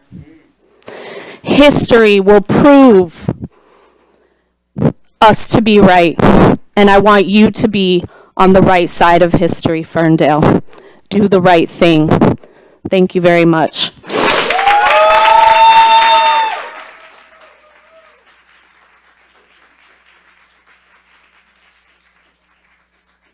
Hello, my name is Andrew Mullen. I'm a resident here in Ferndale at 429 East Saratoga Street. I'll try to keep this brief. I'm not the best at public speaking. I'm sure we've all seen the images and footage of horror and carnage coming out of Gaza, whether it's on the news or social media feeds. As people have already said, nearly 20,000 people have died in Gaza since the start of this recent round of bombing by Israel since October 7th. Over half of them are civilians, which includes thousands of children, and that's according to analysis by an Israeli professor that was just released about a week ago. Even Israeli hostages aren't safe, as we saw from the news last week, where 3 hostages were killed by IDF soldiers, even though they were waving white flags. So it is obvious at this point, at least to me, and I think many people who've come here tonight, that humanitarian ceasefire is the best option to save the lives of Palestinians and Israelis. By the number of people here tonight, I hope it is clear that at least the vast majority of the people here in the Ferndale community wants to see a ceasefire. I understand, as you said at the start of the meeting, that some of you believe that council doesn't have a place to comment on international issues like this. But there are people in the Metro Detroit community who have family members in Gaza right now. This is not just an international issue. This is a local issue to many people in our community and in our surrounding communities. The Ferndale Council ought to join our neighboring cities of Dearborn, Hamtramck, and Detroit in calling for a ceasefire and letting our representative Haley Stevens know where the community of Ferndale stands. I hope that you all want to stand with peace and diplomacy, and I hope you will consider and approve a resolution for a humanitarian ceasefire in the future. That is what I want to see, and that's what so many people here tonight want to see. Thank you.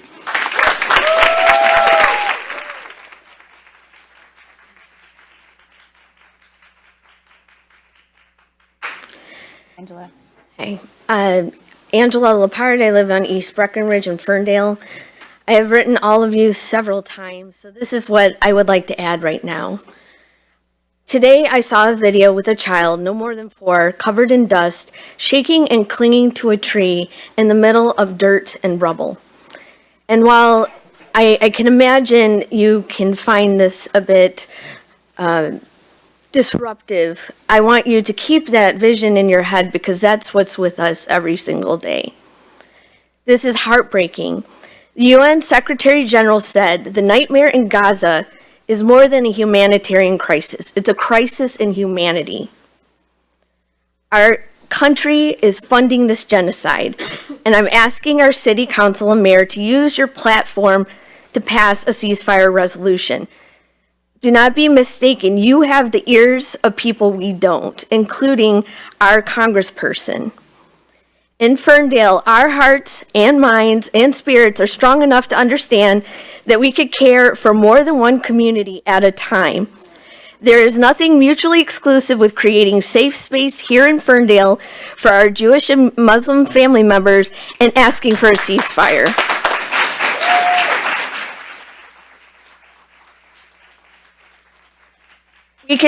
We can draft and pass a resolution requesting a durable ceasefire, unhindered humanitarian aid, and a release of hostages and political prisoners while educating ourselves on what truly a safe space is.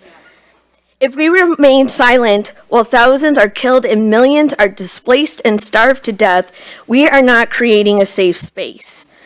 No one is safer because our tax dollars are funding a genocide.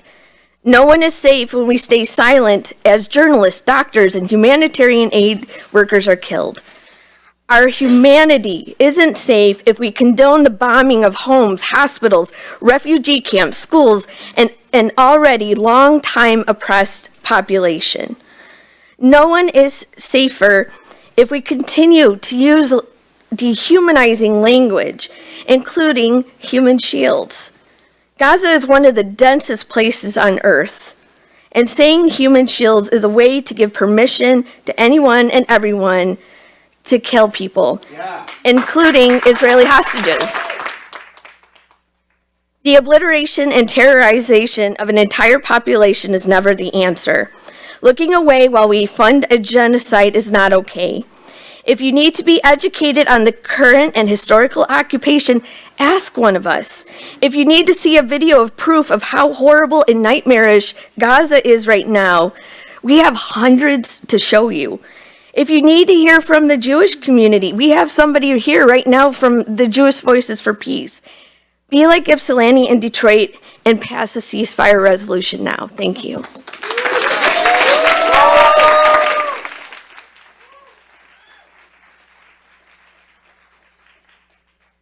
My name is Nat Lichten. I'm a resident of Ferndale at 1516 West Saratoga Street. I'm relatively new to Ferndale, and this is my first time at a city council meeting and addressing the city council. I prepared remarks, and I'm not going to give them because I think that folks who have come before me have done, have described the horrors of Israel's invasion of Gaza and occupation of the West Bank, vividly and better than I can, and have described Ferndale's values as a community better than I can. I would just say, I think I'm Jewish. I have, the honor and privilege and joy of being part of a family that has both Jewish and Palestinian heritage. And, we are here in Ferndale because Ferndale has the reputation of being an accepting and a safe and a progressive community that takes a stand and believes in human rights and the rights of all people, regardless of race, religion, gender, sexual orientation, you name it. And Mayor, I appreciated that you opened your remarks with expressions of empathy, and I just do not understand how that empathy doesn't move you or other city council members to action. I don't understand how you can say that,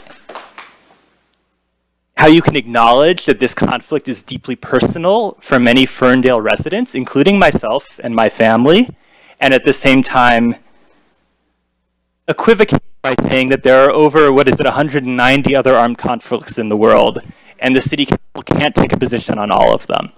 We're not asking you to take a position on all of them. We're asking you to take a position on a conflict that is deeply personal for so many of us, that directly affects the lives and safety of our loved ones overseas and here at home.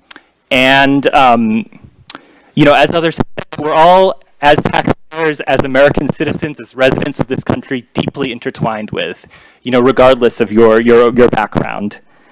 And I just come back to, my own family's history, my ancestors' history, my other family members' history, and the fact that a recognition of our shared humanity is the only way for us to have true safety. It's the only way for us to be safe in this world and safe in this community. And calling for a ceasefire is the only expression of that recognition of shared humanity in this situation, in this tragedy that we're all facing. So Mayor, you said that the majority of the city council feels uncomfortable taking on a topic as controversial as this one. This isn't controversial. This is deeply personal. This is about shared humanity. And I just urge you to push past the fear that I hear in that statement and focus on those core values and act based on those core values.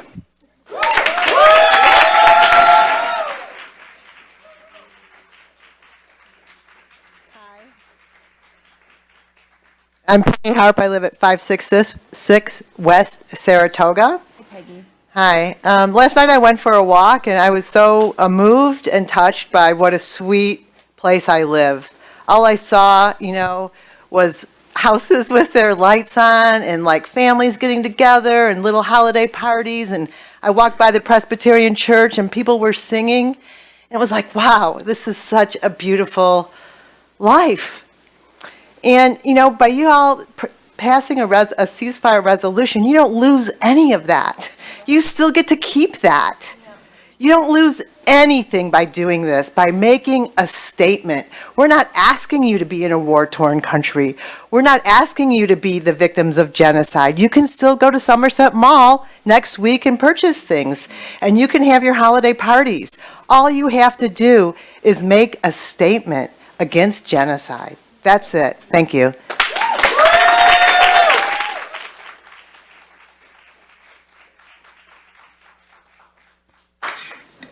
Buenas noches. Good evening, Mayor, City Council, City staff, and community members. My name is Mike Flores. I used to be a Ferndale resident, but I continue to be a patron at several Ferndale businesses. I'm a silent investor in 3 Ferndale businesses, and my family owns a practice here in the city. I appreciate the opportunity to address the Ferndale City Council during public comments today, and I would like to express my gratitude for your ongoing commitment to various issues that extend beyond the Ferndale city limits. Ferndale has consistently demonstrated its leadership at regional, state, national, and even global levels. The Council's dedication to diversifying mobility, implementing progressive and inclusive city policies, addressing racism and climate change, fostering the epicenter of the LGBTQ+ community in Metro Detroit, the mayor raising her voice and lighting up City Hall with yellow and blue lights against the Russian invasion of Ukraine is commendable and sets a standard for civic engagement and responsibility. Today, I stand before you to encourage the Council to extend its leadership to another pressing global matter: the unprecedented death of innocent civilians in Gaza, totaling more than 20,000 lives, more than the entire population of Ferndale, and nearly half of those deaths being children. And I'll say that again, half of those being children. While international issues can be complex, Ferndale's commitment to justice, inclusivity, and human rights positions Ferndale as a city that can influence positive change on the local, national, and world stage. True leadership is tested when we are faced with challenging and unpopular issues. Just as Council has been vocal on various matters of global significance like Ukraine, I urge you to introduce a resolution to support a lasting ceasefire in Gaza. Ferndale, known for its progressive values, has the opportunity to demonstrate a commitment to peace and justice, even in the face of difficult decisions. Failure to introduce a ceasefire resolution will cast a shadow on Ferndale's great work. As a city that has been a regional, state, national, and global leader on multiple fronts, Ferndale risks being remembered as a city with a city council that failed to be on the right side of history. The eyes of the region and the broader world are upon Ferndale. And Ferndale's response to this humanitarian crisis will shape how the city, how Mayor Piana, and this council will be remembered in history. In conclusion, I want to thank Council for its past and ongoing efforts, and I look forward to witnessing Ferndale continue to lead with integrity, compassion, and a commitment to justice and humanity. Your dedication to addressing difficult issues, even when they are beyond the immediate boundaries and scope of local governments, is a testament to true leadership. Gracias. Thank you for your time, attention, and your continued service to Ferndale community and the region.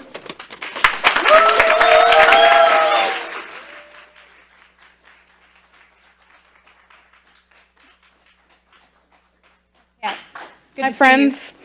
I'm Kat Bruner James, resident of Ferndale for 21 years, civil rights attorney for 16 years, mayor pro tem technically for another 2 weeks, but functionally only for a few more hours. To keep this brief, I will read a portion of remarks that I will share fully on social media, which I also believe I need to take some input on and evolve as I learn more. I've already heard some input tonight that I'm taking to heart. But I'm just going to jump right in and say I condemn all acts of violence aimed at Palestinian civilians, Israeli civilians, and I mourn the loss of all civilian lives. I reject any argument or implication that calling for a ceasefire disregards the safety of Israeli civilians in any way. I believe that sovereign nations in pursuit of self-defense must comply with international humanitarian law, regardless of geographic context. I agree that no human should be deprived of water, food, health care, medical supplies, energy, or other basic needs, and I oppose the intentional deprivation or interruption thereof. I'm gravely concerned about I'm gravely concerned and recognize that the lasting resolution of this conflict can only be achieved through peaceful means and diplomacy. The United States government is uniquely positioned to use its relationship with Israel to facilitate de-escalation and a path toward peace and security for all Palestinians and Israelis. Therefore, I implore my representatives in Congress to call for an immediate, durable, sustained, and mutual ceasefire to protect and save human lives, which allows for humanitarian aid and the unhindered provision of goods to civilians throughout Gaza. I ask my representatives to call for unconditional release of all civilians who are being held as hostages or political prisoners, demanding their safety, well-being, and humane treatment in compliance with international law. I call upon our community, our friends, our neighbors, and especially leaders on every level to reject Islamophobia, anti-Semitism, xenophobia, and dehumanizing people in any way, shape, or form. I will send this letter to our Representatives Haley Stevens, Senators Gary Peters, and Debbie Stabenow. I hope that many of you will consider sending a similar letter, and I hope that the future council will consider taking an official action through a resolution.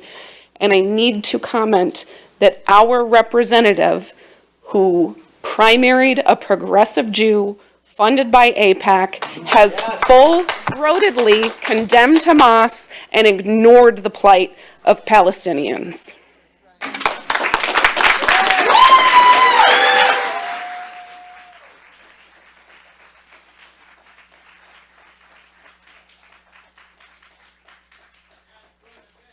Thank you, Kat.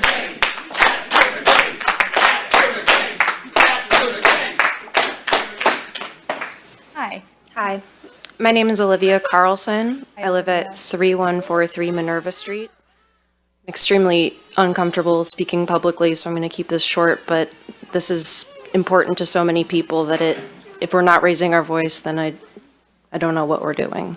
We all are aware of the unfolding genocide in Gaza.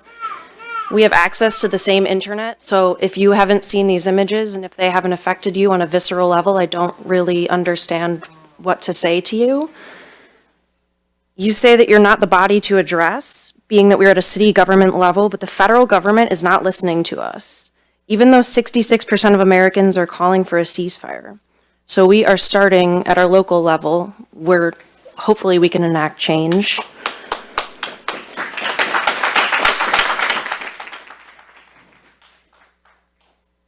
We're asking that you represent us and our demands as your constituents. Our tax dollars are being used to fund this genocide, so we have been made complicit. And we ask that you add our city to the growing list of names that stand in opposition. Thank you.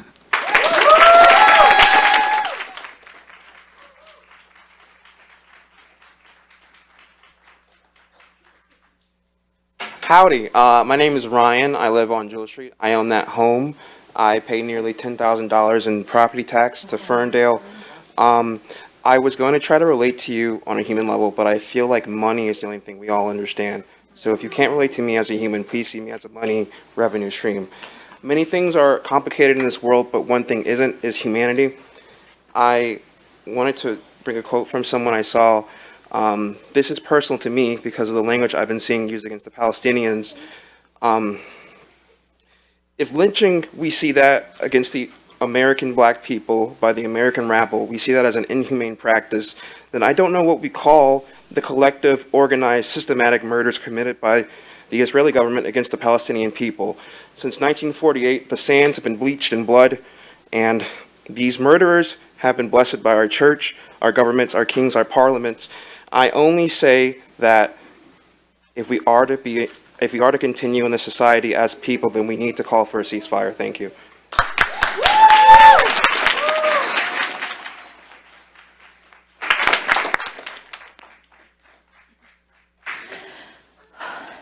Hello, my name's Heather Burnham. I am not a resident of Ferndale. I live in Waterford. My brother lived here for years, and Ferndale Pride as a lesbian was one of the places that I felt safest shopping here. I felt safe and welcomed, and I am here quite often. I have been so deeply impacted by the genocide in Gaza, especially as an over 12-year preschool teacher. I teach children who I have not gained empathy yet. I get to see the moments where they can look at each other and say, see someone hurt and think, oh, what do I get out of this? No, they look at them and say, they're hurt, I want to help them. And they figure that out and they realize that they can help. And it's such a beautiful moment, and I get to help facilitate and help them grow that empathy. And I'm asking you to please extend your empathy to all of the poor children, the babies, the families, the mothers, the fathers who are suffering in Gaza right now. My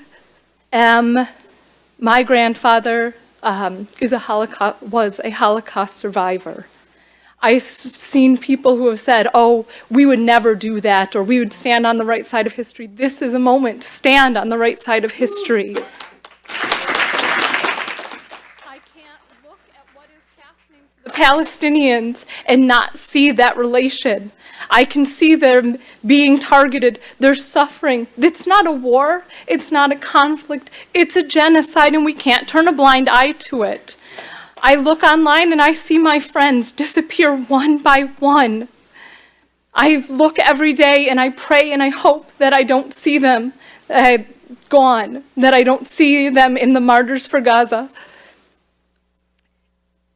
We need to be humans. We need to extend our love. We need to extend our empathy. Little children can do it, and we can too. We have a voice. We can speak up. I know that my grandfather, up until the day he passed, couldn't talk about what happened without having without being triggered to the point where he couldn't eat. I know the effects that trauma has on a child, being a survivor of childhood sexual assault myself. I know the effects of violence from working with children who are overcoming it. I know how long it takes and how hard it is, and every second we wait, every second we prolong this, it gets worse and worse. The pain that they're going through and that they'll have to heal from is going to take decades, years, and they'll never fully be able to. We can stop this now and give them the time and the resources to heal, give them food, give them water, give them life, give them their land back. Give them their homes, please. Give them your support. Thank you so much for the privilege of being able to speak before you. I am very grateful. Thank you.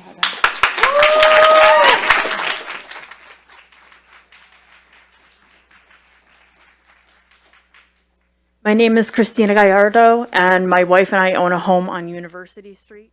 And I would normally say that I'm a proud Ferndale resident, but in this moment, I'm ashamed. This decision is shameful. 70% of all Americans support a ceasefire. And by choosing to not pass this resolution, you're going against the will of your constituents. And, you know, I'm not going to try and appeal to your humanity because I don't know that that's going to work. But what I do think is probably important to you is keeping your elected position. And you see this room? This happened fast.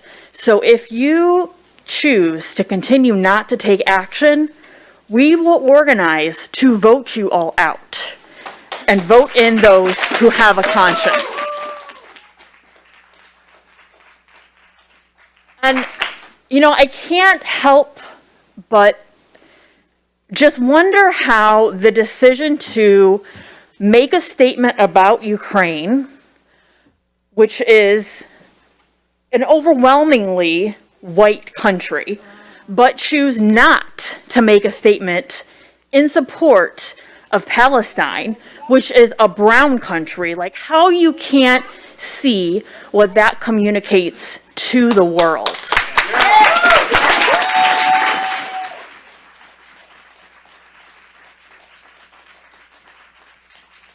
And how every single one of you will be remembered as a result of that.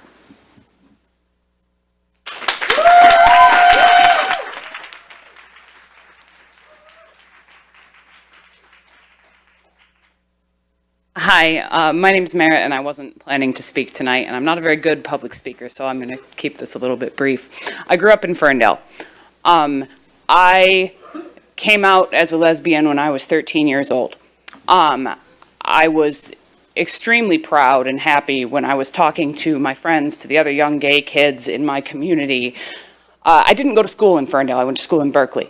And I always talked about how proud and how lucky I was to be in a city that, you know, even 20, 25 years ago was flying rainbow flags sometimes. Not as much as we are now, but sometimes. It made me so happy to walk down the streets and see the rainbows and, you know, have a city that had its own pride. I would really like to be able to feel proud of my city again, and right now I don't. But I'm not going to lose hope. I had always been proud to live in Ferndale, and I am asking you guys to make me and the rest of your citizens, the overwhelming majority of the constituents of Ferndale, as well as the constituents of the United States of America, make us all proud. Ask for a ceasefire, call for a ceasefire, demand an end to the genocide. Thank you. Good night.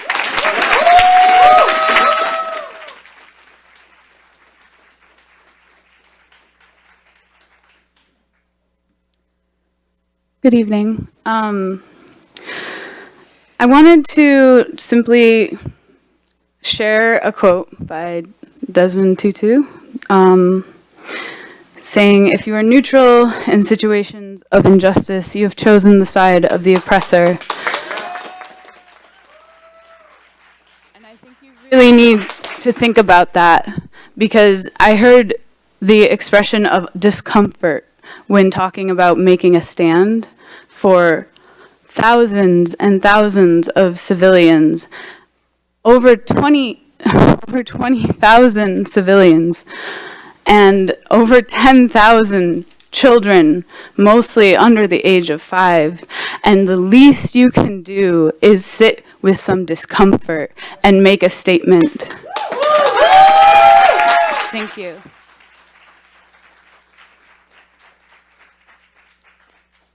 Good evening, all. My name is Sage. I come from the city of Hamtramck, and I'm a transgender woman, but I'm here tonight because I'm empowered to speak about the experience I had. I went on a fact-finding trip this past a year ago now to Jerusalem, to Palestine. That's where I got this kafia at, and all I could see there when I saw, the border walls, when we crossed this border wall into Bethlehem, was the blatant apartheid that has been going on for 75 years. So this is me speaking to say that a ceasefire resolution isn't enough for the Palestinian people. They need an end to a genocide that has displaced millions of people. We know that Gaza is composed of 70% immigrants already. So these were people who had lived in occupied Palestine, what is now Israel, and they had been displaced because of Nakba that happened in 1948. And so we need to recognize that this is already a place that was an open-air prison, as this was described by the military general who actually was instrumental in creating the underground border wall that surrounds Gaza. He sold the concrete to Israel.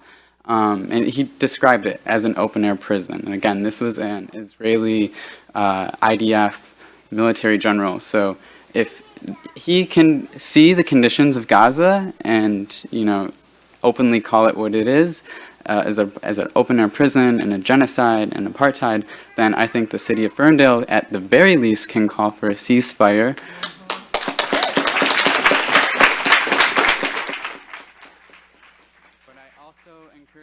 To call this a genocide and recognize the ethnic cleansing that has gone on there for the past 75 years. Thank you.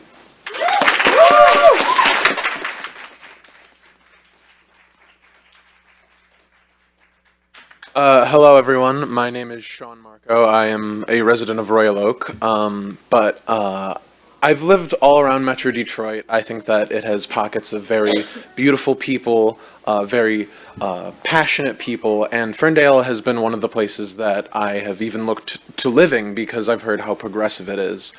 I want to keep this short. I did not plan to speak tonight. I feel like everyone here has done a far better job and put it far better than I ever could. But I wanted to say something because I feel like it is my right as a human and to stand up for what I actually believe, and seeing what's going on. And I feel it's really sad that you guys do have this fear about this when it is not a complicated issue. The killing of civilians is not a complicated issue. It is something that everyone should be able to stand up for and believe in. And it's sad that only one of you can speak out about this. Yes. I do believe that the people here, the people of Ferndale, they are the reason that you are here tonight. They are the reason that you are here. They are the reason that you are being paid. And you are not listening to them. Frankly. You can say that you're trying everything in your power, but you're not. It's so easy to say something, to just say something. And until that happens, I have very little faith in any of you, frankly. And it's disappointing. Everyone here is watching you. And I think it is crazy that something so simple as, hey, I don't think we should be killing innocent people, is so controversial. It's outrageous. And I'm here to say, as many people have said before, what side of history do you want to stand on?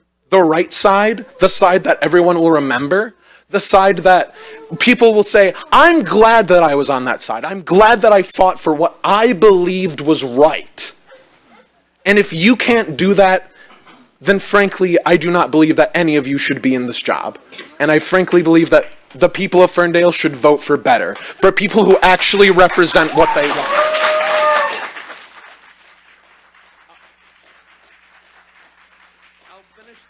By saying this, because of everything that's happened, I've been able to thankfully meet someone in Palestine now, and because of social media, I've been able to see them and, well, not see them, but talk to them, engage with them, and I think it's horrific, because he's my same age. I'm young. I'm recently an adult. He has to live every life. He tweets nearly every night saying, I might die tonight. I'm scared for my life. I hear guns and bombs outside of my house, outside of wherever I am, because he's been displaced. Do something. Thank you.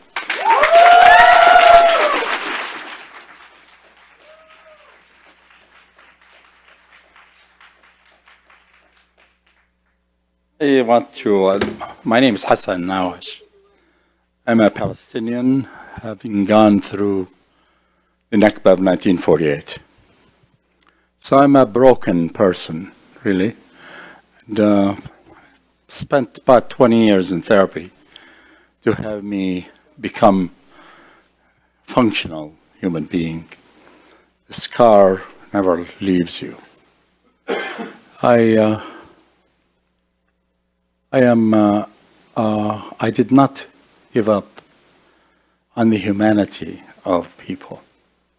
And thank God I am whole in that respect still. As broken as I still am. I have been a refugee ever since I was 6. And Gaza now are not only people there are refugees like myself from 1948. 70% of them are that way. Displaced families. They are actually facing genocide. And I'll give you titles of what that means for us. Water tanks that are bombed on top of hospitals deliberately. All hospitals are without water. That's weapons of mass destruction. Number 2, when you have a press person is lying in his blood injured, ambulances are not allowed for 5 hours. He bleeds to death. 2 days ago, that happened. That is inhuman. When you have 1.8 million people have lost their homes, bombed to rubble, and they're displaced with no homes, and in the cold, no water, again, 1 bathroom for 2,000 people? What do you call that? If you don't call that genocide, all these titles, I don't know who I'm talking to. I am pleading with you, addressing your humanity, to have you call for a ceasefire immediately.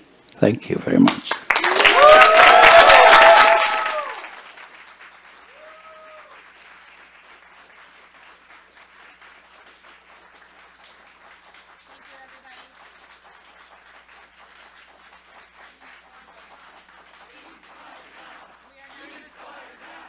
Ceasefire now!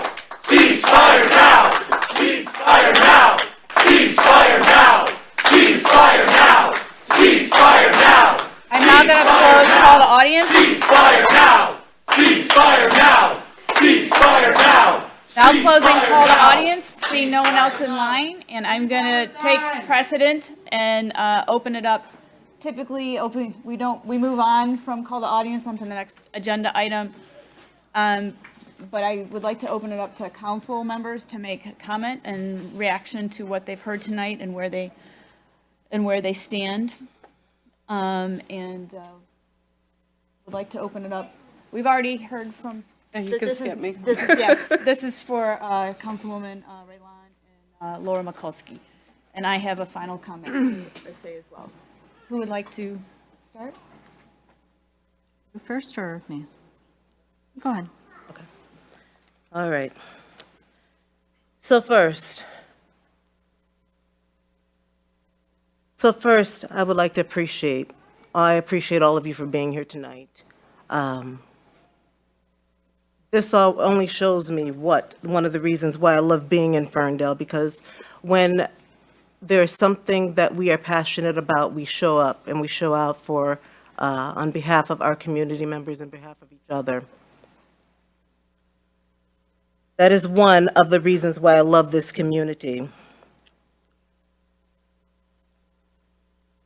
I have to say that over the past couple of weeks, I have been speaking to so many people, and yes, I've been watching the videos, and yes, I've been talking to people, and yes, I do look as our community and at what I'm seeing right out here in the audience as people, as humans.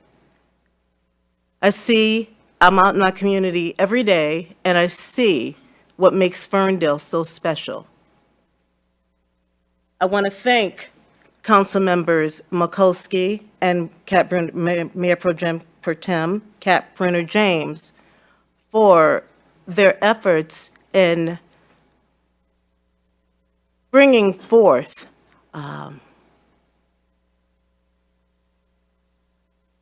plea for peace in Palestine, a plea for peace for the Palestinians, a plea for peace in the Middle East, and I can appreciate that. To hear from so many people and just believing that no one cares is false. Of course we care. Of course I care about this community, and of course I care about the people here. And of course I care about what's going on, and definitely care. I mean, I'm a mother myself. I care about children dying. It's the scenes and the visions have been horrific. So I want to make that clear, that as you're not looking at somebody who does nothing or feels like they will do nothing. I have access, yes, to our state representatives and to our senators, and I can assure you that I am asking these people, and I'm talking to these people, and I'm talking to other communities, and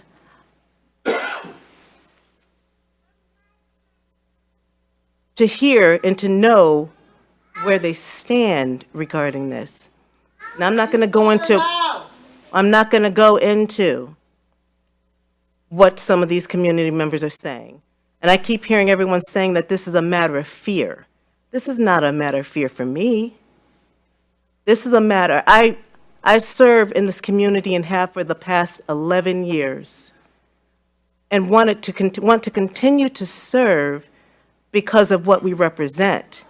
We have taken on resolutions regarding anti-Semitism, anti-racism,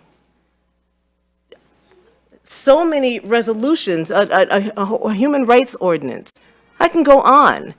And that's what makes this community so special. I have watched on forums,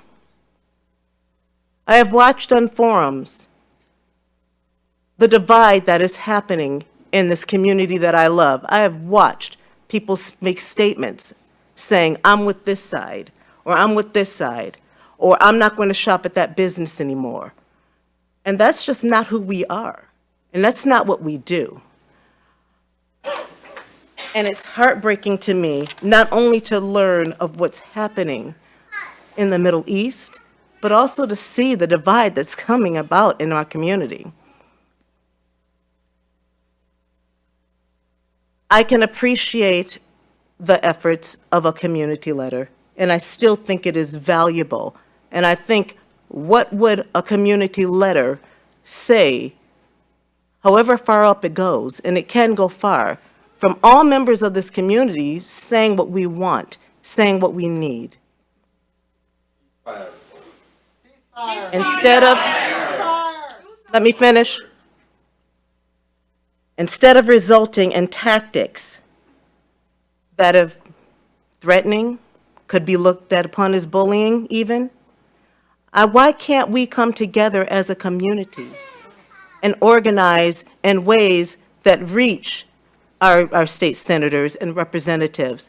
Why can't we come together as a community to bring about resources that say, let me finish, let me finish, Everybody, please. Please let the. Why can't that relief, why can't we share efforts that are humanitarian efforts, relief, to get to these people? No one should be without food. No one should be without water. No one should be without basic comforts to be able to live their lives. Please refrain from out shouting. Please give the respect to the council members who are speaking. My take on this is that I am committed to doing what I want, what I need to do, and that is working with the community to organize, to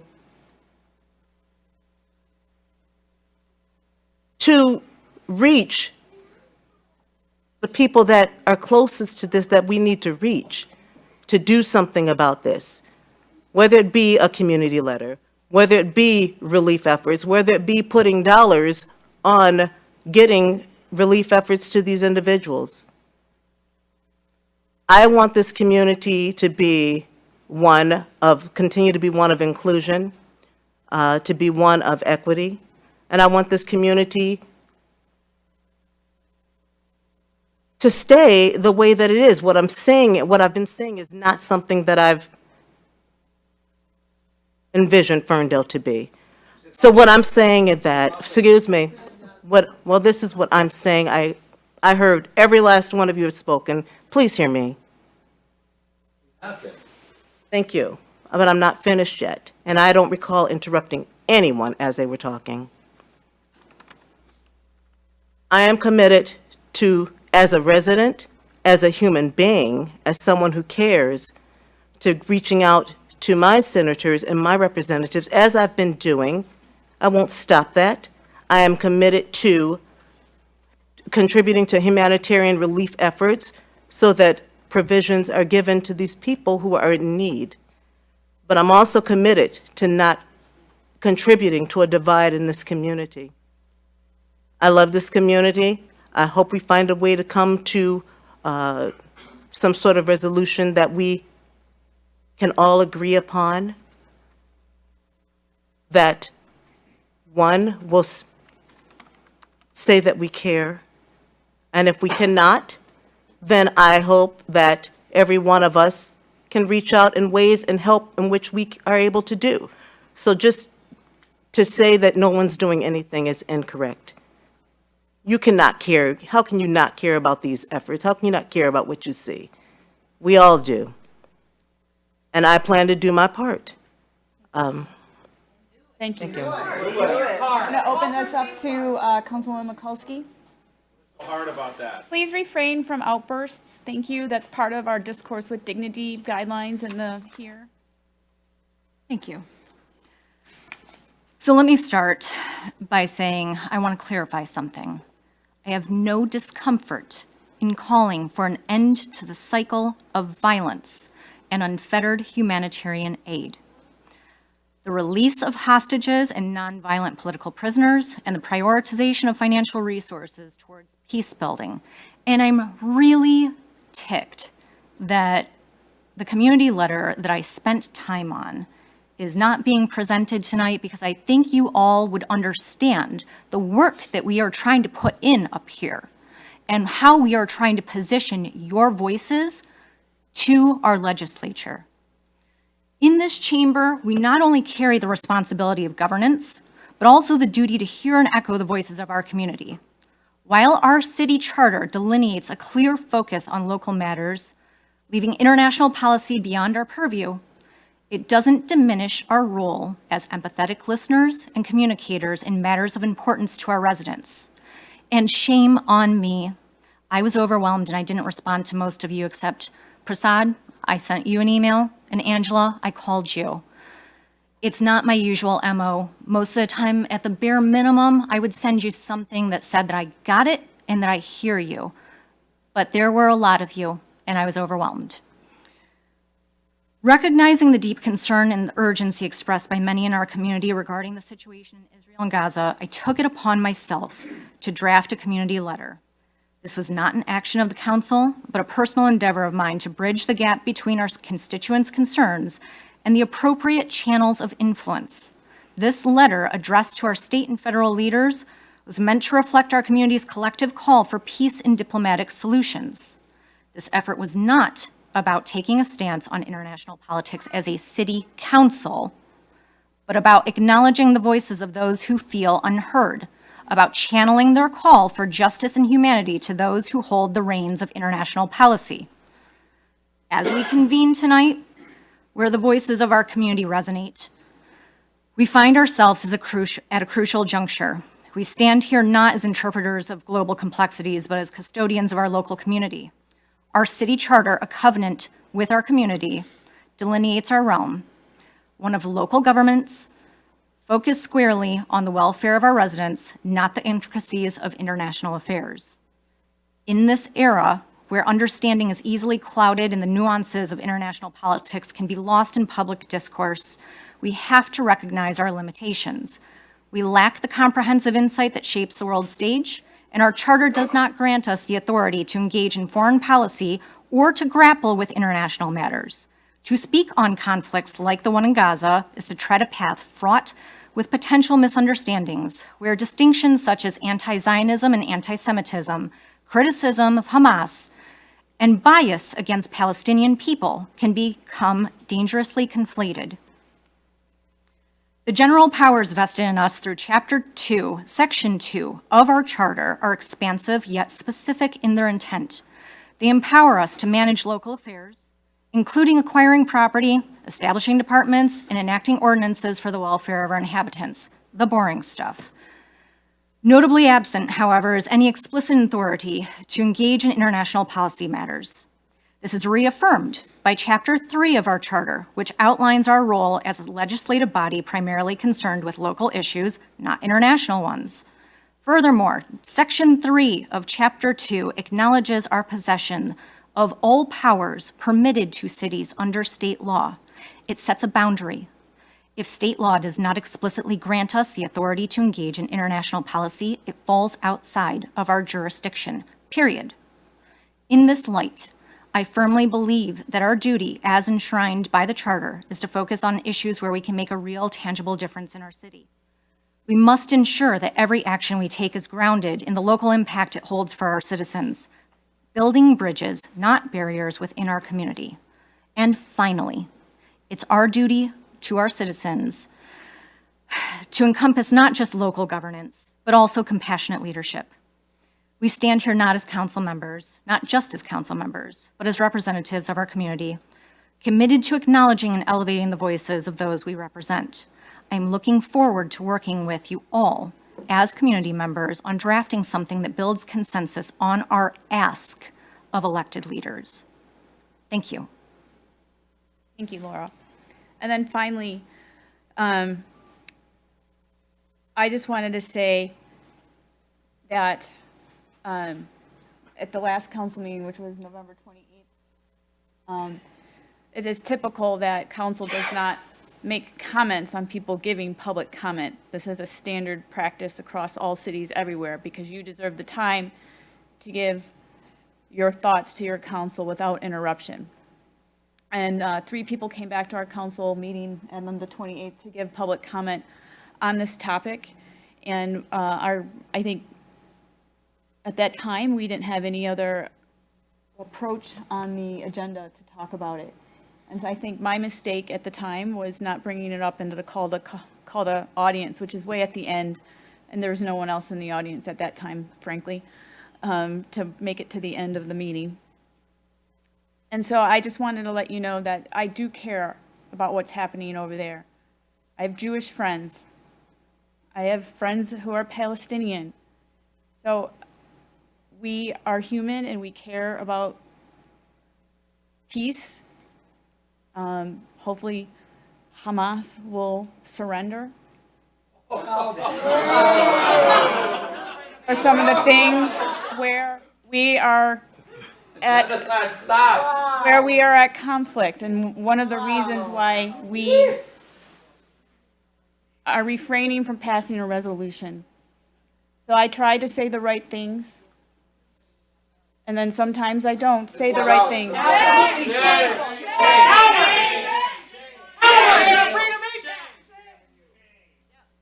Melanie, you can post Facebook photos of sipping tea and riding camels with the Arabs in Dubai, but you don't say a word about the slaughter of Arabs in Gaza. Shame on you! I wasn't finished. Do better. I wasn't finished. White women tears for somebody who believes that This is not a conflict. Please. You can knock as much as Refrain you want, even you. from You're not interested. Wow.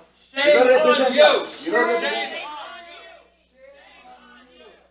Shame on you! Shame on you! Shame on you! I was going to finish saying that we want everybody to be peaceful and the war to end on both sides.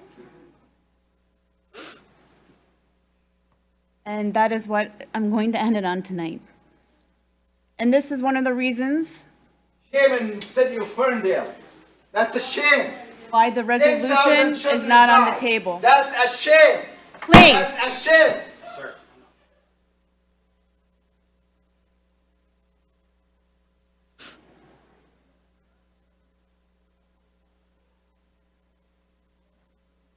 Tonight was a really difficult conversation for everybody here, for council, for Council Broomer James, who took a stand that is not in majority with council, and I recognize that, and I acknowledge you for standing your position and stating what you believe in, and I love you for that, because you're my friend.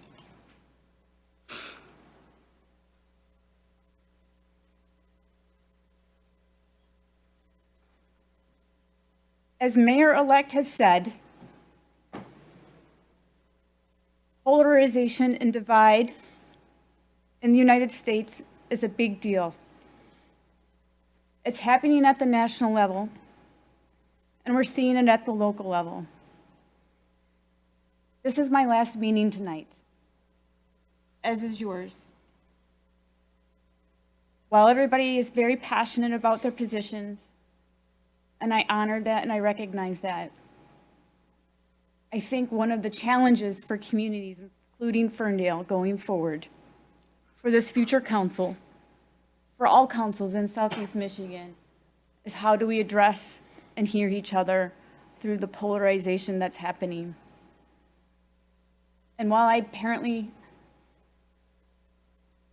said something tonight that really made people uncomfortable, and this is my lack of understanding of the issue, and I take that onto myself for me to continue learning, which is what I've done when we passed the anti-Semitism resolution, and that I didn't always know what was right. And I may not always know what's right tonight. And I will continue to learn about these issues. But we also need to refrain from bullying people and telling people you're not human, because even though I'm listening, I'm not doing what they want. And that is part of creating the polarizing environment in which elected officials everywhere, not just Ferndale, are dealing with in heated positions. So with that, I am going to move on. First, we're going to take a 5-minute break. We'll be back at 8:35.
right, we're back, and we are moving on to the public hearing. We have one public hearing tonight. It's 6A. It's the public hearing for the consideration of an intra-county Class C liquor license for 9 Mile and Woodward LLC, located at 22925 Woodward Avenue. And we have 4 parts with our public hearings. We have a presentation by our staff. We ask the applicant come up too if they'd like to make comments. I then open it up for public comment as step 2. Step 3 is that we open it up for council questions of fact-finding with our staff and the applicant. And then usually step 4, we go into a motion and discuss the item. So with that, I'm going to turn it over to Kyle, and you can present what's happening with this liquor license. Great. Good evening again, Mayor and Council. I think I can keep this relatively brief. So this is a public hearing for the intra-county Class C liquor license. This address, 22925 Woodward, is most recently known as Brooks Brewing. I believe they had a special, unique brewing license. The new business that is coming in is looking to also do liquor sales, which does require them to have this more traditional Class C liquor license. As this is being moved into the city, I believe from elsewhere in Oakland County, we do have to hold this public hearing. They did go through the process with the liquor commission that we have in the city, which was recommended unanimously. So at this time, I would like to invite the applicant up. I believe we have a few gentlemen here, and one of them is going to speak pretty briefly about the project. Welcome, and thanks for being here. Thanks for having us. My name is Damian Davish. I am one of the members speaking on behalf of 9 Mile and Woodward LLC. We currently have been going through the process of trying to sign a lease and getting the liquor license, but you can't do everything at once. You goes from one thing to the other. So I'm sure you guys have met with many Class C liquor license holders in the city of Ferndale. So we're just here waiting on approval from each of you to see if we are able to open up a restaurant with liquor sales inside this business that currently has a microbrewing license that sells beer and wine. Thank you. And we can answer also any other questions. I appreciate that. I got to open it up for public comment first. Sure, So sure. we're going to move into public comment. I'm opening it up at 8:40. Is there anybody here who'd like to make any comments on this liquor license? All right, seeing none, I'm also closing public comment at 8:40 and opening it up to council for questions on this liquor license. Are there any questions for staff or the applicant?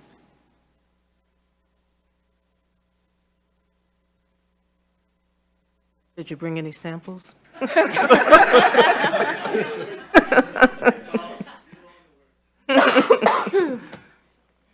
wish. Thanks for that. Okay. If there are no questions from staff, or I'm sorry, council, then it is appropriate to move into a motion to accept or deny, depending on your. Mayor, I move that we approve the recommendations to the state of Michigan for the intra-county Class C liquor license for 9 Mile and Woodward LLC, located at 22925 Woodward Avenue, as submitted by the CED Director. Support. Moved by Leaks May and supported by Mikulski. Leaks May. Yes. Mikulski. Yes. James. Yes. Piana. Yes. And that passes unanimously. Go forth and pass. And what? Yes. Thank you. Thank you all. Thank you for, yes, staying here. All right. We do not have anything on the consent agenda tonight, but we are moving to the regular agenda, and we move two presentations from presentation 4B and C are now 8A and 8B. And 8A is now the zoning ordinance rewrite update. And Kyle, welcome back, or you never left. Hello again. I do wanted this. to take this time to go over the progress of the zoning ordinance rewrite. So this is for both the current administration and also the elects who may be watching this. So as a way of introduction, this is an ongoing project. And like I said, I want to familiarize council and new council members with this project. Why are we doing this? Why rewrite the code? So our existing code is quite dated. It's decades old. It has a number of nonconformities, has some outdated planning concepts, it has some layered and conflicting language.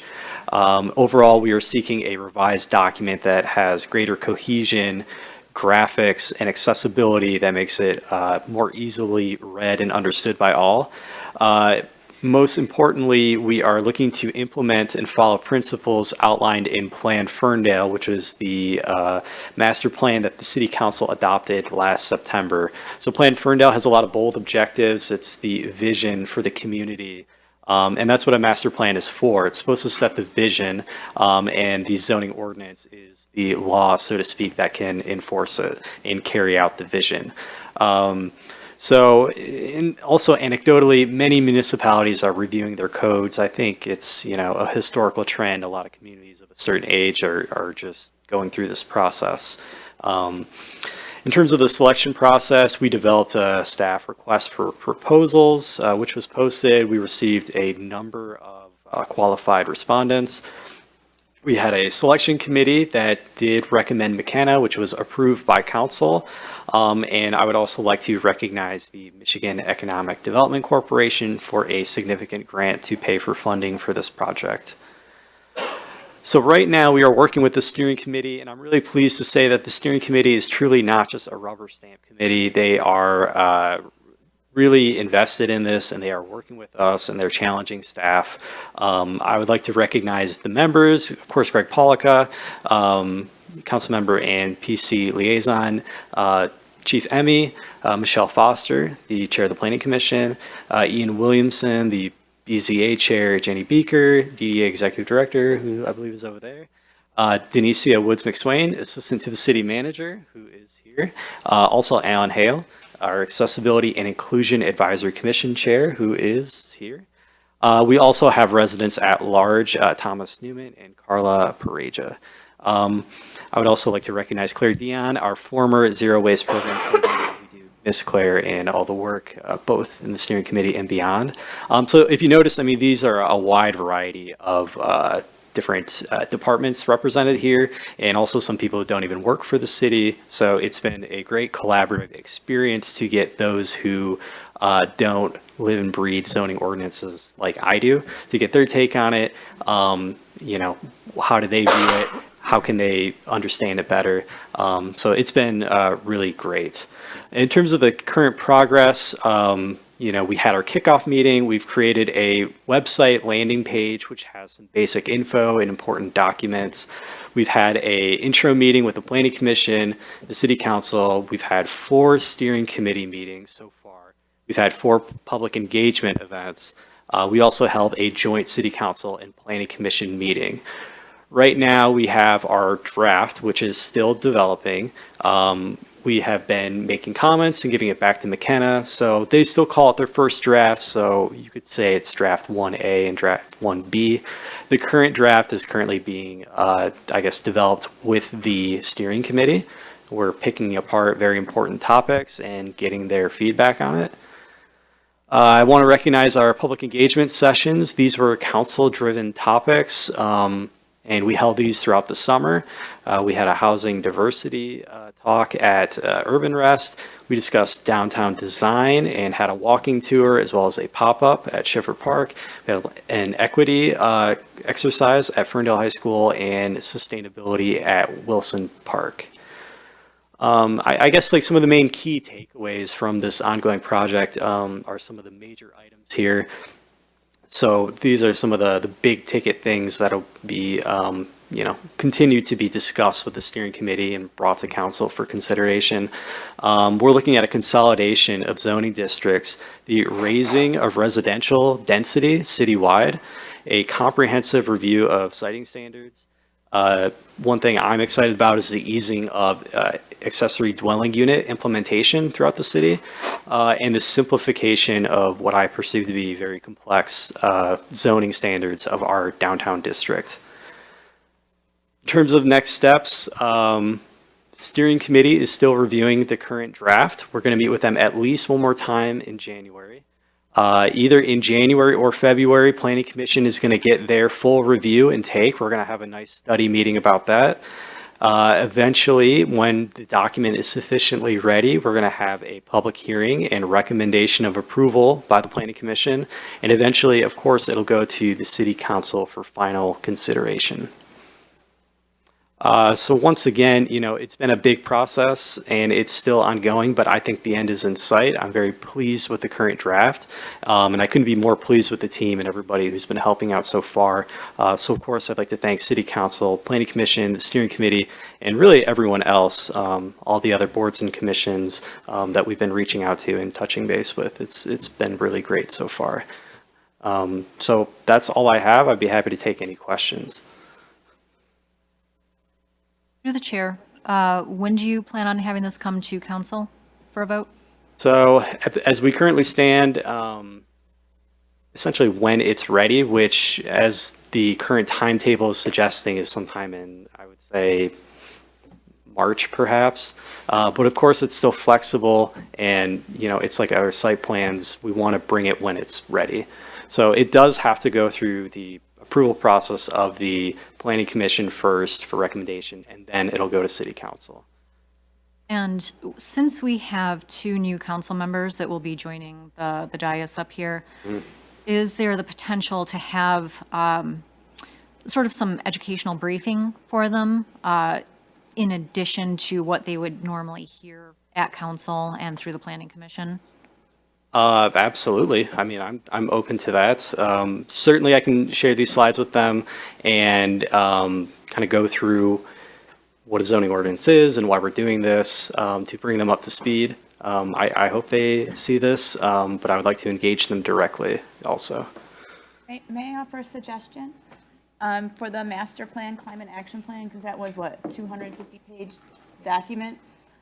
Didn't we have a study session or a review session for that prior to it coming to council? It was over a year and a half ago, but didn't we have that? I think so. We did. Sounds familiar. Yes, we did. I recommend, because this is zoning's even harder than a master plan, that that might be on the docket, considering you have 2 new people coming to council and having a study session on that. And of course, I can provide incoming council members Orlando and Donnie my zoning library. And give them some information if they would like through the American Planning Association. So, but I would recommend that, have a study session on it before you. I've seen a preview of it, of a draft, and it looks really great, but everything is in the details and the numbers and everything like that. So I look forward to having an easier use, more layperson's zoning ordinance. Any other questions or comments? All right, thanks Kyle for the update. Thank you. I will probably be in the audience, future council, on that zoning reform update. Heads up. All right, so we are moving on to the next item, which is the 2023 Cobalt Community Survey update. And presenting that is... Through the chair, I'll introduce this. Yes, is the city manager. Yes. Hi, thank you, Mayor, Council. We do a 4-year update to our community survey results. The surveys are conducted by Cobalt Community Research. Will Sintamore is here to provide a summary overview of their results that they've tabulated. And I will help you get that presentation up, Will. Got it. I think I found it. That's fantastic.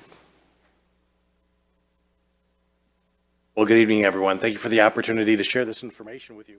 As I go through it, really just think of this as kind of an orientation. There's a large packet of information that you all have available as well. So you'll want to spend some time going through it if you haven't done so already. This is a shorter presentation just designed to hit the highlights. There is a longer presentation in the packet. The crosstabs give you a lot more detail by each individual demographic group so that you hear all those individual voices in terms of what people's experiences are and what their priorities are as well. So you have that as well as the verbatim comments. So I will move through fairly quickly because I know it's starting to get a little bit late, but if you do have questions, stop me, or there'll be the opportunity at the end of the presentation as well. So first of all, with the study goals, supporting the budget and strategic planning decisions as you step into the new year, as you have a lot of things to work on. This is going to be good data, one source of data to help you make those kind of decisions. We've worked with you for the last several years, back in 2009 and 2020. So we did baseline surveys at that point as well. So this will give you a chance to see how that's evolved over time. And then also the analysis that we do, while we talk about overall satisfaction is something of a fluffy metric. So the model that we use also looks at what are the outcome behaviors that are part of that. And those outcome behaviors are things like people remaining in the community, recommending to others, volunteering, those kinds of things. So we'll have a lot of information on what are the questions that are most closely related to those particular outcomes. And then we also benchmark you nationally, regionally, across the state as well, so you can see what does your performance look like in context to give you a better sense of are your good scores good or are they not so good compared to your peers. So a lot of useful information for you there. So to give you the bottom line, this is kind of the executive summary of the summary. Your scores are very strong. So you outperformed the benchmarks in most areas, and your scores did soften a little bit compared to 2020 though. And that's actually something that we've seen with all of the different communities that we've worked with. The world has changed a lot since 2020, so residents tend to be a little less pleased with their community experience than they were before that time. So your score on a scale of 0 to 100 was a 69. That's not a percentage. This is just like a temperature scale.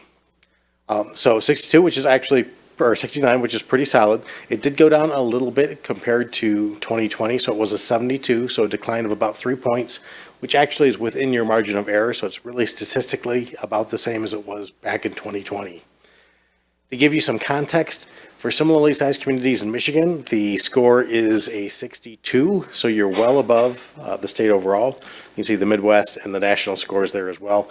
We also have a number of questions regarding local government management specifically, because the ACSI is dealing with community satisfaction, kind of a broader thing. It pulls in schools and those kind of experiences. Local government management is more of where the rubber hits the road for you. So you had a 68, there's a 72 back in 2020. But you can look at those comparables from Michigan, the Midwest, and national as well. You can see that you're performing strongly compared to those as well. I mentioned the analysis that we do that looks at the amount of impact that certain questions have on certain community outcomes, like remaining in the community and so on. So these are the 5 that were most strongly linked to that. That's not to say these are good scores or bad scores. These are just the ones that are the most closely linked. And there's a number of questions within these that I'll go into here in a minute. We did ask them questions about what they like best for the city, and they like the diversity, the walkability, the safety, general feeling of safety, and kind of the neighborliness of the community. Lots of things to do in location. When we talked about downtown, the things that they would like to see are new offerings, so particularly for young adults. So what are some of the different things? And the gentleman here that are starting a restaurant, I think, is one example of that being available to them. More walking and biking kind of opportunities, green space, and curb appeal as well. So that's something that came up a few times. We asked about the climate action plan, and we wanted to see which were the most important elements of that for residents. And the things that rose to the top were the recycling and composting, along with the green infrastructure, permeable pavement, which was also linked to basement flooding. So those things are connected there. We also wanted to ask a number of questions regarding Headley and looking at potential Headley override and what are the things about the Headley issue that resonated with them the most. And for them, the things that resonated the most were really maintaining the current service levels and then also implementing the long-term facilities plan, continuing to make progress on that, and then being able to continue to attract talent to the city government so that you can perform at a high level. We did ask if the vote were held today, what would they say? 49% yes, 19% no, 28% undecided. When we looked at the crosstabs underneath that, the folks who are undecided are typically older educated females. So that is your swing for that particular question at the moment. There's a number of tools that you have available in your packet. I talked about the crosstabs that break it down by demographic group, and I'll go into that a little bit more in a minute. We've got a lot of comparison scores that we'll be sharing with you. Some of them are highlighted here in this presentation. And then also, if you wanted to look at non-governmental entities and what their scores are, that is available through the ACSI website. You're able to compare to individual companies, individual industries, different levels of government. So if you want to look at IRS, which is a fun one to look at, who have pretty consistently low scores. So it's always a good one to pull out and look at. To give you some information about the ACSI, what is it? So this is a national model that's been used for a little over 20 years. These are some of the private sector companies that are measured using the ACSI. These are some of the public sector companies, mainly federal, that are used for it. But really the bottom line is that from a data standpoint, this has a pretty strong pedigree. The folks who use this are pretty sophisticated, and the information is useful and actionable. This is a tiny sample of what the crosstabs look like. You'll have this full thing available in your website, but I wanted to point out a couple of things. First of all of the columns are individual questions in the survey, so you'll see those individual responses. And then you can see your question trend over the last few years as the first three rows. And then we start breaking it down by individual demographic cohorts, and these are just a couple of the demographic cohorts, but it gets much more detailed. High scores are in blue, low scores are in red. And if you drop down a column, you can see, regardless of demographic group, have they answered consistently or not? So if it's consistently blue or consistently pink, that means that regardless of group, people have had the same kind of experience or the same kind of priority. If you see more checkering, then that's indicating that there is a bit more difference between the different groups. And as you're out in the community having conversations, these might be some of the things that you ask about specifically. So this is a really useful tool to have more focused conversations when you're out on the street. So our methodology, 1,500 residents drawn from voter registration. It's a true random sample. We had it in the field October and November. We heard back from about 306 residents, which was a pretty solid showing. So that gives you a margin of error of plus or minus 4.7 at a 90% confidence, or 5.6 at a 95% confidence. One of the questions that often comes up is this enough for a community our size to draw some conclusions? And for a national sample to hear back from, to get plus or minus 5%, you need to hear back from about 384 folks to get that kind of margin of error. So it's pretty solid from a community for this size. We do have details in terms of which groups responded in the detailed crosstabs. So this is an example of some of the graphs that you have available to you, and you can see all the different colors. So the blue ones are the Ferndale questions, the dark blue being your most recent survey, the medium blue being 2020, and then 2009 is the light blue. The green is the state, the orange and yellow are the Midwest, and then the grays are national. The lighter colors all denote the similarly sized communities. Those are the ones that would be most comparable for you to look at. So in particular, the light green is the one that I would look at the most from a benchmarking standpoint, because that's similar sized communities across Michigan. So this is looking at a number of different outcome questions that we have in the survey. So these are the things that are driven by satisfaction and these different experiences. You can see that the recommended as a place to live was very strong. You can also see that the remain living here 5 years from now was also strong. Both of them have declined a little bit, which, as I said, is consistent with what we've seen with other communities. You can see being a community volunteer, while it's above the benchmarks, is still softened up quite a bit, and it is one of your lower scores in this area. This next one is a little bit busy, so I apologize for that, but this is basically taking all of the different question categories and giving you the overall scores for each of those, so it's a lot of information in one place. So some of the things that you'll see, for example, are really high scores for your fire department, For water and refuse overall, your police department scored really high, events overall, library, and image. All very strong scores, way above the benchmarks, but they did soften generally a little bit compared to 2020. And this is a pattern that we've seen really with most of the slides, that you're outperforming the benchmarks considerably, but a little bit of a softening. Scores that were a bit lower that I wanted to point out, economy overall and housing affordability is one of the biggest ones in this area. And then also the transportation overall, which has a lot to do with the construction kind of things. So this next graph is giving you that same information on a different format. So you've got this plotted out on the vertical in terms of how things scored. You can see that the bottom of this particular scale is at a 45, so it doesn't start at 0. We wanted to really drop the crosshairs into the center of the cluster so you could see the relative scoring of each of these individual categories of questions.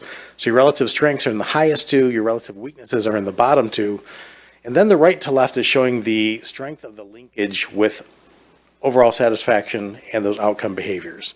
So things that are over on the right-hand side are more impactful than the things on the left-hand side.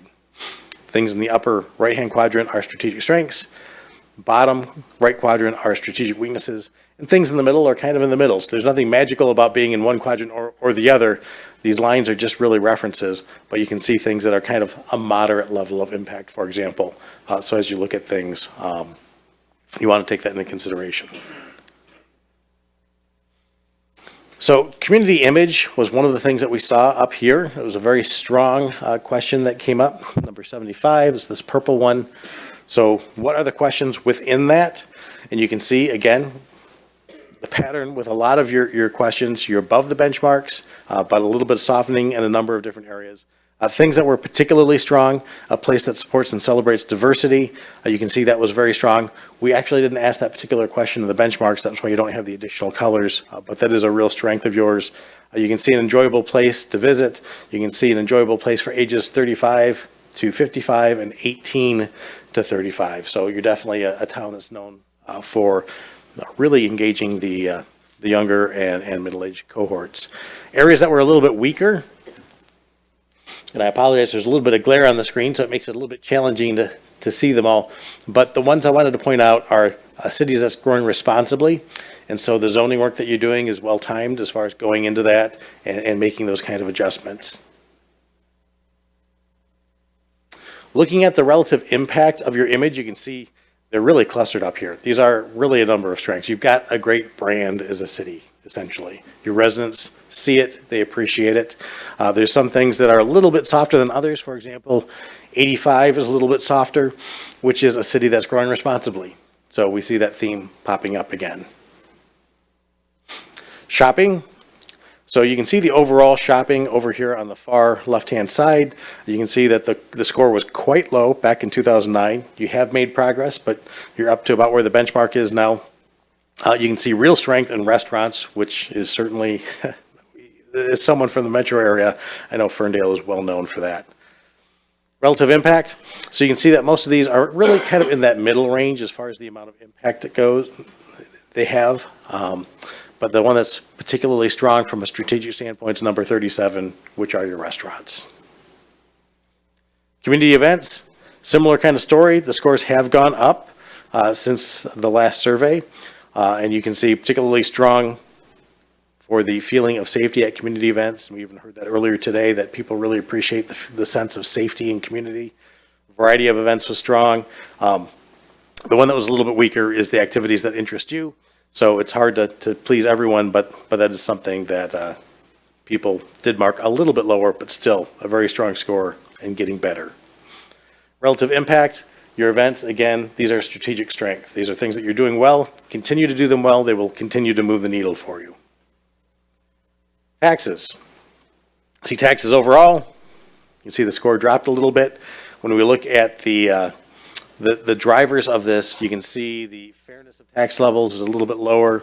You can see the fairness of property appraisals a little lower. The communication on how tax dollars are used, quite low. So I want you to hold on to that thought for half a second as we hop over and look at the relative impact of these. 32, which is way down here at the bottom, that's the communication on how tax dollars are used. And so as you look at your strategic planning, as you look at your strategic communication, this is an opportunity to sit down with folks and let them know, okay, that tax bill that they pay, it's not all going to the city. It's going to a lot of different players. And what is it that they get that maybe they wouldn't get in another community because of the things that you do? So really building out those key messages and helping folks to understand it. Government management, similar sort of pattern. We have really strong scores as far as the level of professionalism of local staff. We have really strong scores around the follow-up provided by local staff, the ease of getting questions answered, the having employees that are well-trained, and that leaders are trustworthy. All very solid areas. Where we see it a little bit weaker, again, is the spend dollars wisely, which is linked with that one just before with the taxes as far as communication of how tax dollars are spent. So the conversation around how dollars are spent is not one that everyone is super riveted on. So that makes it a little bit harder for folks to tune in. I certainly know that pretty much every community in the state spends a lot of time working hard on making wise spending decisions, but those make really hard newsletter articles, and people might not spend a lot of time reading them. So again, as you think about your communication efforts, this is one that's spending a little bit more time trying to creatively get into that so that folks know really what is your process and why is it that you're making the decisions that you make, I think will be a useful thing for you. And you can see that these are all impactful as well. Tend to be a little bit below the line, so these are things that are actually pulling your score down a little bit. So as you look at your planning, think about what some of those different ones are. 43 is spending dollars wisely, so you can see that's one that's particularly pulling down your score. Frequency of contact. How often do they contact City Hall? And you can see that decreased a little bit from the last survey. Planning and budget. What do you like best about the city of Ferndale? I talked about this briefly when we talked about the summary. So this is the word cloud. Basically, the larger the word, the more often it came up in the comments. And then you can see the themes around those. But the big ones are the diversity, walkable, people just generally feeling safe, the cultural and entertainment scene, and your location. Parks and Rec. You can see that that's actually increased a bit from 2020, which is something else that we've seen with a lot of communities. So it is something that is growing in importance. When we asked about the age focus for recreational programming, you can see young adults and older adults were the two cohorts that were the largest rather than teens and younger kids. We asked about downtown and what can downtown offer that would draw you down more often. Farmers market was far and away the thing that people wanted to see the most, followed by the festival and cultural events and dining experiences. We gave them the opportunity to provide specific examples of the things they would like to see. Again, the words that came up the most often are the largest, so you can see the new offerings, various enhancements, more transportation connectivity. This also speaks a little bit with pedestrian safety and those kinds of things. Some general questions about community facilities and some of the concerns around growth and curb appeal are kind of wrapped up in this bottom theme. We talked about the importance of climate action, and you can think of each of these bars as being a bit of a pie chart. So the dark blue being that it's something that's very important, the lighter blue something that's somewhat important, and then the yellow not important at all. So when I look at these, I tend to squinch my eyes up and look for where's the most blue, and we see most of the blue on encouraging the recycling and composting, the implementing green infrastructure and permeable pavement. But you can see there's others that are close in, so as you do your planning, you can dive into that and look at the crosstabs to see which groups are most closely connected with those. We also wanted to dive into the Headley questions and which are the elements that were the most important to folks. Same sort of structure. The things that were most important, where I looked for the most blue, is the sustaining current service levels. You can see that pop up there. Then you can also see the preserving the city's ability to attract and recruit and retain workforce, also very important, along with the implementing the long-term facilities plan. If the vote were today, 49% would say yes, and you'd have 19% no, and then you've got this undecided group that needs additional education. In the area of communications, how do people want to receive information from the city? Number one, newsletter continues to be a strong tool for you, and it's growing more and more. So keep doing that and make it even better. Email, very strong. And then you can see you've got kind of a second tier of things around Facebook and US mail. And one of the things, particularly with younger members that we see, is they don't get a lot of physical mail anymore. And so they kind of like it. It's something special as opposed to a bunch of junk mail in their inbox. Which social media do they use? Facebook continues to be the king of social media, although it's declining a bit, but we can see Instagram and YouTube both growing considerably. And as you think about integrating, one of the things that I talk with cities about is how can you make your YouTube, how can you provide a YouTube experience that's particularly engaging? So if you're talking about public works, well, you've got a camera on your cell phone, drop down under the grate with somebody so they can see what's actually going on down in the tunnels. People would be fascinated by that kind of thing. Okay, so that's a quick overview of the summary. What questions do you have? That was a fantastic overview of all of the survey results, and I'm pleased that there's overall, happiness. I would call it happiness, I think, with the direction of Ferndale, but some clear areas for focusing on over the next year. Anything pop out to you guys? Well, through the chair, I do have a question. Because I found this data so helpful when we did this a couple of years ago, what's the process for walking through the new members of council who aren't present tonight, who I think really need this information as a touchstone for what residents want? Sure. I'll take that one. Okay. Through the chair, we did hold a council orientation for our new members last week. We touched on the Cobalt Community Survey. My first hope is to get my footing with my routine monthlies, establish those, and then collaboratively with all of the mayor and council discuss if there's some kind of session that's desired for a walkthrough collaboratively, but that's TBD. Great. I encourage you to do that because I thought it was incredibly helpful to have this information. Yep. I feel like we should do it every 2 years, but I know it's every 4 years and it's something expensive, but I do think this council should look at it every 2 years. And I still hope that we do a perception survey in downtown Ferndale through the DDA. I've been asking for that for years too, and I think that's something that could be complementary. Maybe in the offset 2 years to do a downtown perception survey that is more specific to the downtown, so it complements the 4-year cycle of a Cobalt survey. That's a typical thing for downtowns to do. Or Chair, I have just one ask.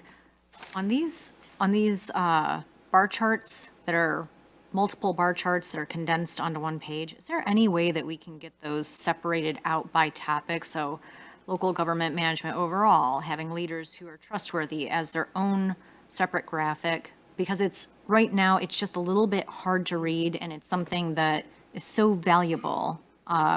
Is that something that you all can do? Absolutely, and actually staff has that available in Excel, so as you get in and there's specific kinds of analyses or particular pieces, as you get through it further downstream, that you want to pull out certain pieces, that's something that I'm happy to work with staff, or staff can do it on their own.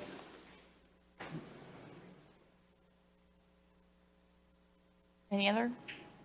I'm just, through the chair, I just want to make sure, so the responses were how many people? I believe there were 300. Okay, is that the number? 306. 306 that I'm saying here? Yeah, that's 306. Okay. Yep. And how many was it sent to? 1,500. 1,500. And those were voters.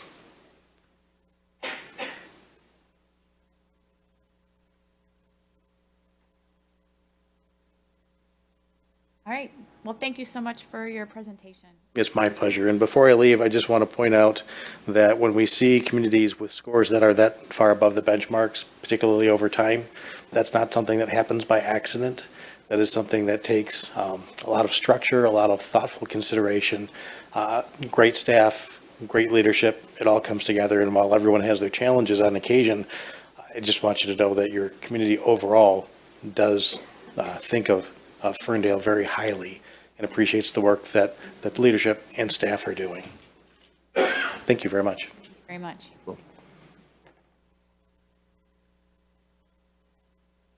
All right. I think we are moving on to the final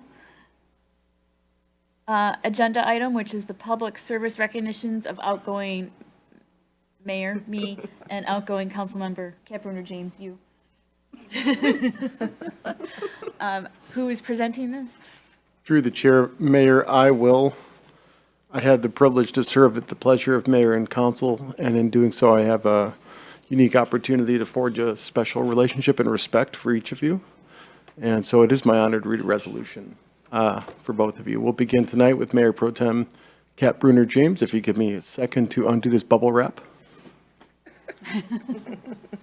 Just don't ignore the noise.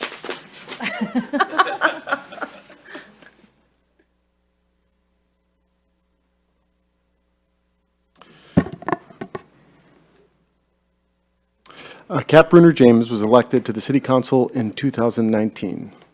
With her experience as a civil rights attorney, Kat quickly positioned herself as a council member who made unique and meaningful contributions to meetings and discussions. She offers a perspective that enriches conversations, challenged the status quo, and led to different areas of questioning and discourse. Kat's passion for justness prompted her to engage the city in discussions about racial equity, leading to the establishment of the organization's first racial equity action team. The team is staffed by representatives from 7 departments and has worked with leaders on acts such as establishing a racial equity policy through the city manager's office, celebrating Juneteenth as an official holiday, and more. Kat has also strived to advance equity measures in the police department, efforts that recently led to the city's creation of its first Citizens Police Advisory Review Board. Through this same emphasis on equity and inclusion, Kat has championed affordable housing through her support of projects such as the Raymond E. Shepherd House, a development that will provide 53 units of affordable housing for LGBTQ+ seniors. She has served as a strong voice for residents, leading the city to rethink its sidewalk hardship program and advocating for greater participation in billing relief programs such as the Low-Income Household Water Assistance Program. Kat is a leader with a genuine interest in the knowing and caring for her fellow humans. Even during the strictest of business, such as during the height of the pandemic, Kat always made time to ask staff about themselves and their families, showing genuine empathy and concern for their physical and emotional health and well-being. She has unquestionable care for others, be it staff, residents, or marginalized populations, and her drive to create equity and fairness for all is a true model of the city's value of integrity and inclusion. And Kat, I'd like to present this framed copy of the resolution, and I want to acknowledge a personal note.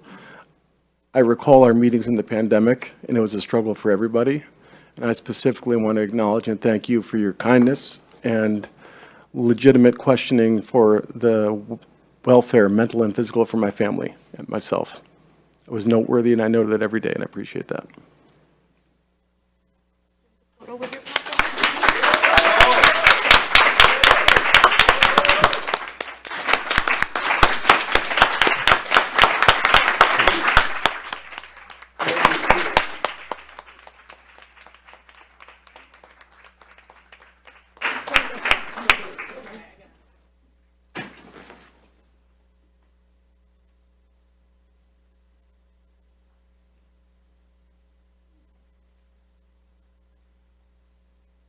I get to abuse my bully pulpit one more time? Yeah, why don't we have you say comments and we'll open it up to all of us to praise on All you. right. Well, I did want to comment on a couple of highs and lows over the last 4 years. Joe stole my thunder on a few of them. But yeah, the lows started with COVID, right after I took office, which really, for me personally, generated a lot of isolation, a lot of fear, a lot of stress, and I very much saw that in others at the time as well. Also, through the last 4 years, most, if not all, council members at various times had faced at some point huge personal challenges or losses. There were other times where over much less important things than we've dealt with today, we were called idiots and stupid and evil and ridiculously rude names, and were frequently addressed as though we were like automatons or robots or something, which got fatiguing and exhausting, and I would really urge folks who want to move the needle to do so by introducing yourself, saying where you're coming from, and engaging in dialogue. The highs, ironically, some came from COVID. The collaborations and innovations that arose from COVID, food distribution programs early on when we were worried about our seniors. The switch to online meetings was such an opportunity to provide accessibility for folks who had not come to meetings before. And sadly, we lost a lot of them when we went back to in-person only. I had the opportunity to host a number of community conversations, and oddly enough, stormwater infrastructure was my favorite. I had the opportunity to get firsthand experience with the former Ferndale chief and other local officials from Oakway communities, putting on all the gear, using the jaws of life on a real car, using a fire hose to put out a real fire, and seeing the challenges that they face every day.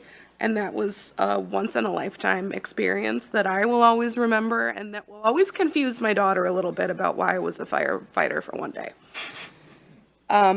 Establishing the Citizen Police Advisory and Review Board was among my proudest accomplishments, and I greatly appreciate my colleagues for their patience while I bored them to death with the reasoning and the process for moving forward with that. And I very much, I know I've said this before, but I'm going to say it again, I very much appreciate the exchange that I had with our police chief on that issue as well. I was so grateful that he was open to difficult, uncomfortable conversations, and I think you are a credit to this department. I have been here for a long time and seen a number of chiefs, and you and I have made some progress on some very tough issues, and I appreciate that. We also banned the use of facial recognition technology for city-use cameras. I participated in SEMCOG task forces on legislative policy priorities and water infrastructure. We as a community established a climate action plan, which I cannot emphasize enough how rare that is. Very few communities in Michigan have them, and when I would go to SEMCOG events on climate action, they kept using Ferndale as the example, and it was sort of funny that I just had to keep chiming in on people were asking me for clarifications when I was supposed to be learning something. And we elected the city's first Black mayor. I am so proud of my friend Raylon, and I look forward to seeing you in action. And there are many more ways in which I feel proud for the work that we accomplished on council over the last 4 years, more than I can list tonight. But it's critically important to point out that none of us work on our own. None of us can plow through anything on our own. We work together, and things are successful because we bring others along. And on a personal note, Melanie, I want to point out that your expertise and guidance on urban planning, mobility, and climate action are absolutely unparalleled. There is no one, no shade to the future council, but they cannot touch your expertise in those areas. Moving forward, I have a few suggestions for the future council, for what it's worth. Review the city charter, clean it up, and update it. The mayor and I generated a list with the city manager and the city attorney in 2020 or 2021, but other priorities needed attention. I suggest digging up those notes and renewing that conversation. Extend mayoral terms. We need our mayor to focus on business, city business, not running for a re-election every 2 years. It must be exhausting, never mind expensive. Consider how council pay impacts the ability of others to serve. I have the privilege of being able to do this work and spend a lot of time on this work for what amounts to less than minimum wage. There are other residents who are just as capable of doing the work, but who need to be compensated differently in order to make it accessible to them. Moving on from the city charter, terminate the flock contract, consider establishing a human rights commission, explore affordable and secure options for remote public participation in open meetings. As I mentioned before, it would improve accessibility and participation for those who can't attend in person for various reasons. Schedule regular contact with school board members from Hazel Park and Ferndale and the library board. I think COVID really hindered our ability to build or maintain those relationships. I urge the next council to build those relationships formally and not simply rely on existing personal relationships. Otherwise, I wish everyone well. I'll be around. I live literally a block away. I'm going to take a bit of a break, but I'll be back for other things. And feel free to reach out. Thank you. Here.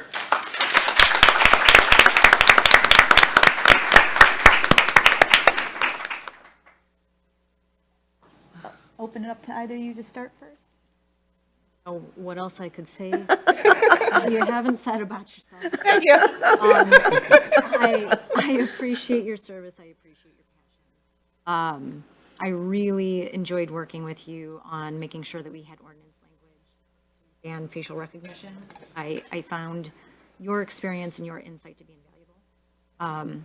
I still reference what you have done in terms of city communication for stormwater infrastructure. And I wish you well. I know where you live, so please stop in and visit. It's a promise, not a threat. You're like phone a friend lawyer. I just want to say that I knew you before you were on council, so I appreciate all of your work as far as your involvement in the Citizens for Fair Ferndale, Ferndale Inclusion Network. My gosh, the insight that you brought to council from a legal standpoint, and just helping us pinpoint all those nuances that we might not have thought about, and helping us clean it up. Your service is going to be so missed. So I guess one of my lows is that you decided not to run again. But one of my highs is that I know that you are around. I know that your voice will still continue to be present. And I know that I still have a friend moving forward, no matter what happens. So I wish you the best. I love you, and I'll be around to, and I know you already told me you'll be around, so. Be well. I am so thankful for your voice on council, and I think when you said you were going to run, I was really excited. I've always said having a lawyer on council is really helpful, particularly when you don't come with the legal background, because we do deal with a lot of legal things on city council, and having that perspective is a tremendous asset to council. But I am most thankful for your co-authoring so many things with me, particularly the anti-racism declaration.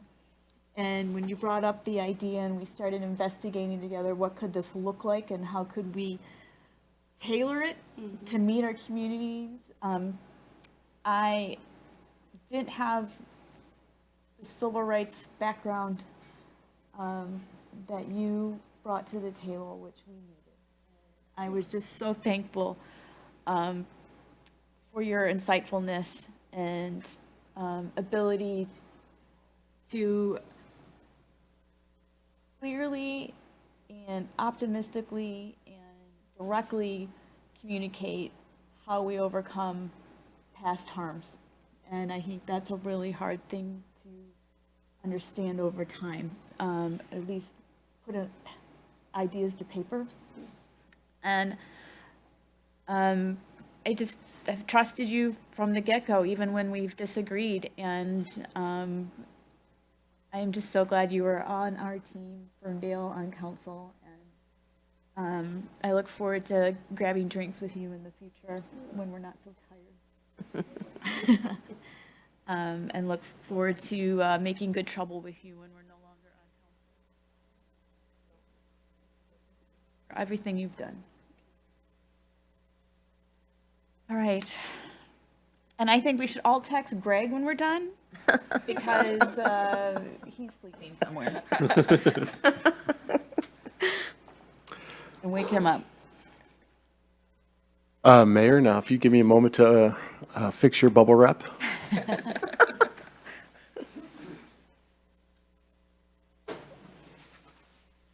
That was wrapped easier.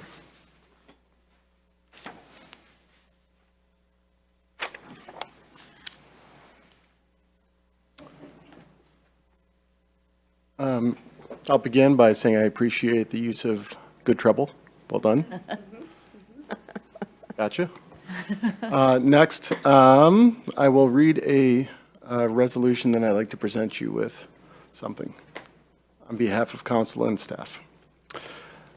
Melanie Piana was first elected to council in 2009, serving more than 2 terms as a council member before being elected to mayor in 2019. In total, she served the citizens of Ferndale in an elected capacity for 14 collective years. That makes her the longest-serving female elected official in Ferndale's history. Melanie is a true example of a community leader. Her work has been recognized by the Michigan Municipal League, SEMCOG, the American Institute of Architects, and the National League of Cities, as well as the Urban Land Institute. She's been nominated and served as the MML Board of Trustees president prior to being elected as mayor. And in 2023, they awarded her the prestigious Michael A. Guido Leadership and Public Service Award for her professionalism and leadership. One of Melanie's greatest passions is climate resiliency. She's long maintained a vision of carbon neutrality for Ferndale with the hopes of reducing exposure and vulnerability to climate hazards and creating an equitable and safe living standard for all. She championed the city's first climate action plan, which was awarded the Michigan Association of Planning's prestigious Daniel H. Burnham Award. She joined ICLEI's Race to Zero, C40 Cities and Global Covenant of Mayors for Climate and Energy, and was selected by Bloomberg Philanthropies to represent Ferndale on the global stage at the Conference of Parties 28 in 2023 to support the launch of the first ever local Action Climate Summit. Melanie may best be known for her expertise and interest in accessible urban transit. Her efforts began early with a position serving for burgeoning nonprofit Michigan Suburbs Alliance, which focused on coordinating anti-sprawl development across Detroit, formerly located in Ferndale. As a Ferndale leader, she served on the NLC Transportation and Infrastructure Services Committee and is chair of Oakland County's Public Transit Authority. Most recently, Mel's inspired the transformation of Woodward Avenue through the Woodward Moves initiative. It prioritizes pedestrian safety and focuses on making Woodward more accessible to all users. Melanie actively coordinated with mayors from Detroit to Pontiac, advocating for a seat at the table with MDOT, influencing the agency's long-term development plans for the corridor. Melanie is a leader who understands that meaningful change begins with relationships. She engages directly with residents and business owners. She hears questions and challenges. And working together to provide answers and solutions. Melanie is a testament to Ferndale's value of innovation and inspiration, and her policies have led the city to be a benchmark for progressive local government. And as a token of that sentiment, I'd like to present you with a little gift on behalf of the community and council.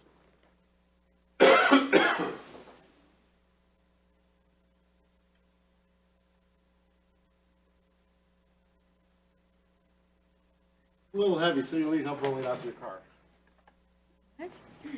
Oh, no. What on earth is Is that a piece of woodward? Oh my God.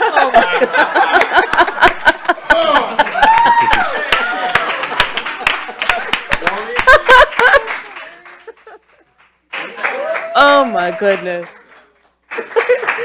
Come on, Joe, don't drop it.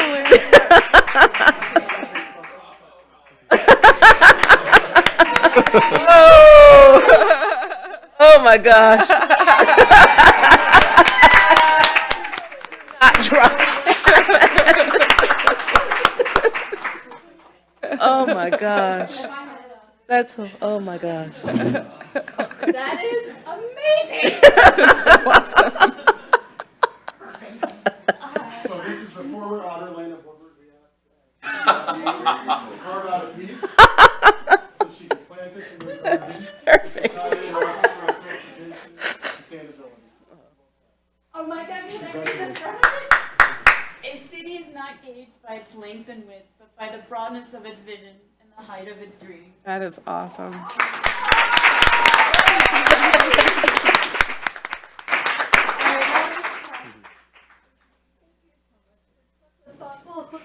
Oh. Need my plasma for Let me, why don't,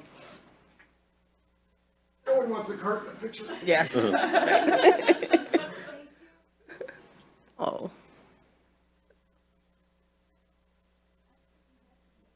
Yeah. Oh my gosh.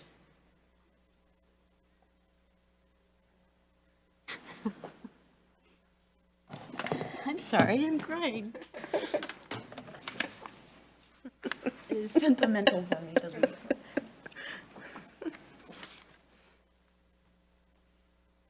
Mayor, on behalf of staff, congratulations on a successful 14 years of elected office and a successful achievement of Woodward Moves.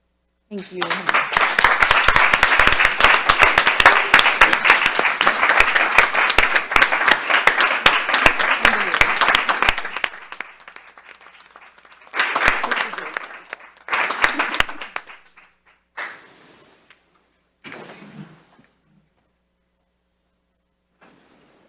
This is how a council member is supposed to, this is how a council meeting is supposed to end. Feel good and happiness. All right, I feel weird, but opening it up to you guys. And I have something for Raylon too as the parting gift. Oh. Well, I would like to start. I mean, I already started a bit. But in addition to having those expertise, Melanie, you've always been such an asset in knowing just exactly who to point to, what resource to pull from, what plan it's already spelled out in, you know, what book addresses that issue, what organization has that resource. Your experience with local governance and particularly within your areas of expertise. As I said, we're just a continual asset to our community. While we do have some expertise on staff, I think there are many ways in which your expertise has gone far beyond what others within this organization could accomplish. And I know that you're going to still be around. And if other people don't tap into your resources, they are foolish, and I love you too.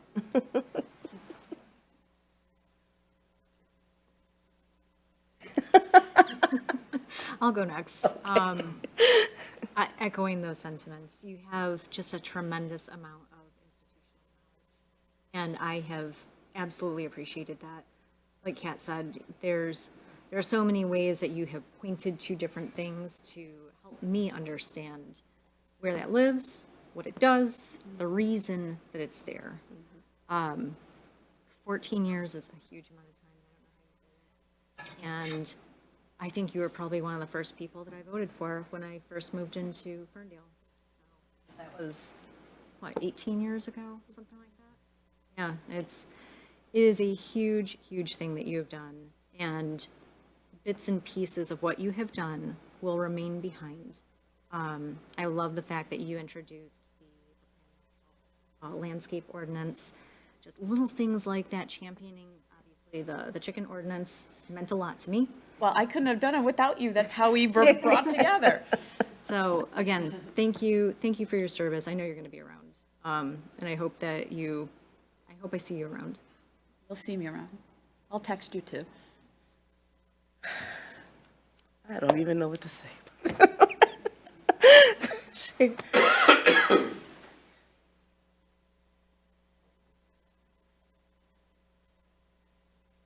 You've contributed so much to this community. It was so funny because I remember, I don't know, earlier when we knew we wanted to do something special for you, I had to ask everybody, because what do you give the woman who's done everything or has everything? I didn't even know. So seeing that, that chunk of wood, when I was like, that was perfect. That's a beautiful tribute. And I know that when it opens up, I hope you're standing right there with me, because this was your baby and I want you to be there. So promise me that you'll be there. We'll go for a bike ride. What you've given to this community, your knowledge base. I've learned so much from you. And it's so funny how we think alike, and I didn't even know how much we did, but based on, our previous exchange, I know that we do. But I'm not going to say I'm going to miss you, because I know where you are, and I know you'll be there. And I just want to thank you for all that you've done for the community and all that you've put into me. When I was going through some of the hardest times in my life, you kept uplifting me, and how you uplift, I think, so many female up-and-coming leaders. You have you just leave this impression and this lasting mark on, and you have legacy. So I want you to know how proud I am of you, how proud I am to know you, to call you a friend, and I love you too. Thank you. Through the chair, we have phoned a friend, and we have one more pre-recorded comment for you.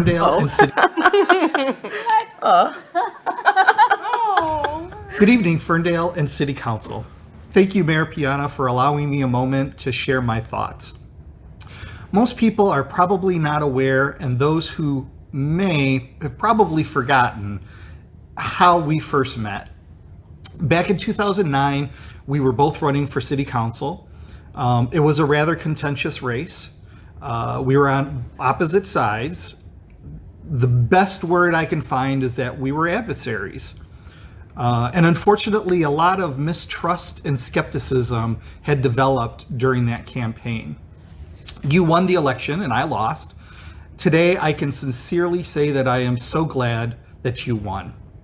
When I ran again in 2013, it took a little time for both of us to trust one another. It wasn't long, however, that we learned we had more in common than uncommon. Most importantly, we discovered that all we really wanted was what was best for Ferndale, for the residents and the business owners, and for a successful future for the city. Today, after working with you for these past 10 years, I am honored to call you a dear friend. Over the years, I have come to seek your knowledge and wisdom. You have done so much for our city over the past 14 years of service. There's really not enough time to list all of what you've accomplished. You were instrumental in securing tens of millions of dollars in state and federal funding that you've never taken credit for. You've helped transform our police department by urging the implementation of the 21st century policing model. And of course, you made Ferndale a pioneer in the region for cycling and bike lanes. Which is why I couldn't think of a better gift from me to you than Cyclopoly, a game celebrating the joys of cycling. You'll spend hours buying up bike lanes and giving your opponents a flat tire. I'm playing that on New Year's Eve. I cannot thank you enough for all of your support, not just for the city, but your support for me in my endeavors. You have helped me become a better councilman through your counsel, and I am going to miss working with you as our mayor. I wish you the best in your next chapter, and I'm happy to know that that chapter still includes helping make Ferndale a great community. So, take care, everyone. Thank you for allowing me this minute to share with you. Have a great holiday, and I will see you all in 2024. Thank you, Greg. Thank you, everybody, for making that happen.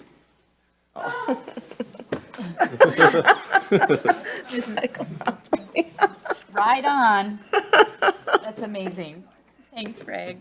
Oh my gosh. I'm so touched by these thoughtful gifts. It was a hard decision not to run again. I had to go see a therapist to help me figure out how to go through a new door. And I'm very grateful for the voters' trust in me through 5 elections. And giving me this distinct experience of serving us. And serving us together is not easy, but it's also joyful. And I am just, it has made me a better person. It has made me a better leader. And I've learned how to use my voice in a way that I was lacked some confidence when I first ran. And I think when you run for women in particular, you figure out where your strength really is and how to use your voice in a different way, because selling yourself during a campaign of why people should vote for you is one of the hardest things anybody can do. But women have a particular bigger hurdle, I think, over to come. And I am thankful for my village of women who are here tonight, so thank you for helping me. We've talked a lot about everything that we've done in the past 4 years, the pandemic, but one of my favorite things was the Dino Parade and sort of the spirit of Ferndale coming together to care for one another, bringing their friends food, and just making sure everybody was okay. But I'm particularly proud of the 8 Mile Woodward Bridge project. That was the first time the city and the residents ever had a joint neighbor with Detroit residents to talk about a shared issue. And we had 5 neighborhood meetings, and council members were lit dropping to get people to come to the meetings. And it was so hard to get some volunteers, but we had some volunteers. But council members really pulled the weight with some city staff on that one. And I am so thankful, because we're still seeing the impact of this 2 cities come together. It wasn't what we always wanted. The lights didn't get put in. But we have a better way of addressing the unhoused.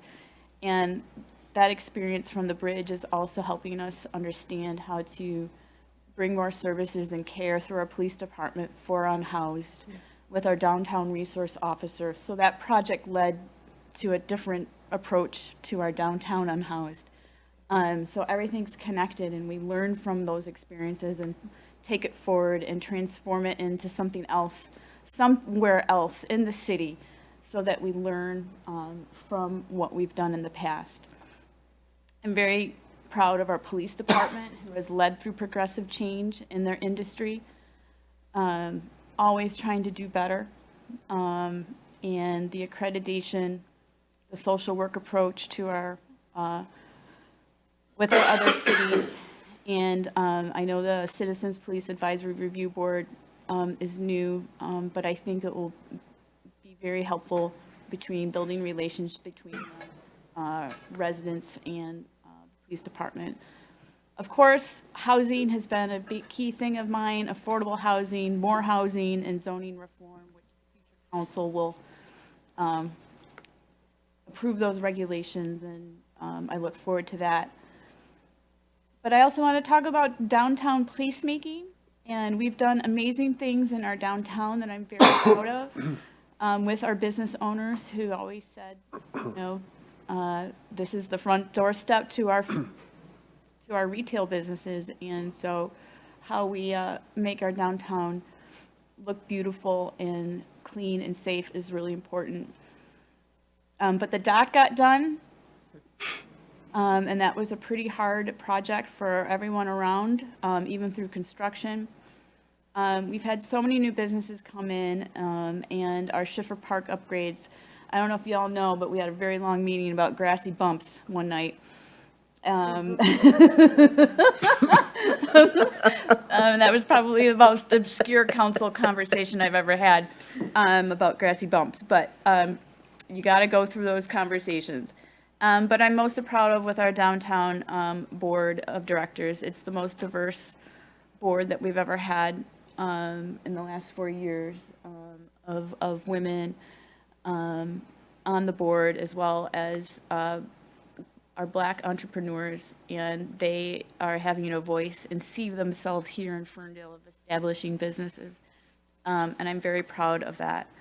I'm also proud that we were the first majority female council to ever be elected in the city of Ferndale, and just having the pleasure of working with all of you during very challenging times. And to this day, everybody still asks me, what's your most important thing or proudest accomplishment you've ever had on council? And I will say it's the most obscure thing that no one remembers. It is changing it's our first Headley override in 2011, because if that didn't pass, we wouldn't have been able to transform our local government and survive the Great Recession in the best possible way. And to me, that is a testament to saying we deserve better, we deserve continuous improvement, our staff deserve better tools to deliver, and our residents deserve better services in the way that we were delivering it almost 14 years ago. And I see that as a turning point in having the city be able to have use the resources that it has, given the constraints on it at the time during the Great Recession, as we laid off city staff people. And of course, City Hall got renovated as well, and that was pretty contentious. And these are the contentious conversations that this future council will go through, of looking at new facilities. And so I depart with extreme optimism and support, and I uplift our new city council members, Rolanda Kelly and Donnie Johnson, and I want everybody to be successful. What will be a challenging year next year on some pretty hard topics that this council has to consider in partnership and co-designing solutions with our community members and co-implementing them together, because the 2011 Headley override, those same concerns, those same challenges are the same ones that this council will be facing. Because unfortunately, the state hasn't really done much for revenue sharing and the Headley. So with that, I appreciate y'all giving me this time to say a few remarks. I love our administrative team. Joe, I'm going to miss so much working with you. And Kara, who's been my voice and has dealt with my crazy communication ideas and video suggestions. And so I just wanted to say, City Council, Laura, Milan, Greg, and Kat, I know I've made mistakes along the way. I've tried to learn from them. And I know I did good too, and I've tried to uplift and collaborate with our residents and business owners.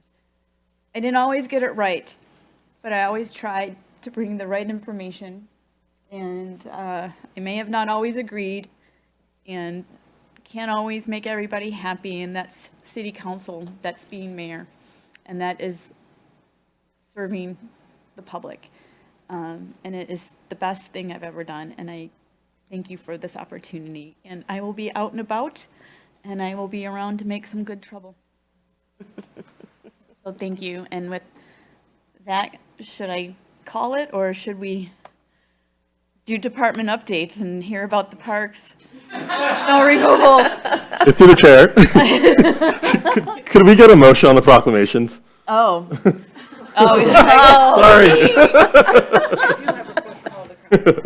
Okay, we do have call to council. All right, so through the chair, I move that we approve, oh God, sorry. Oh, yeah. Wrong page, 1 second. Let's go back. We're still at the agenda. I move that we approve the proclamations recognizing the public service of outgoing Mayor Melanie Piana and outgoing Councilmember Kat Brunner James as submitted by the city manager. Support.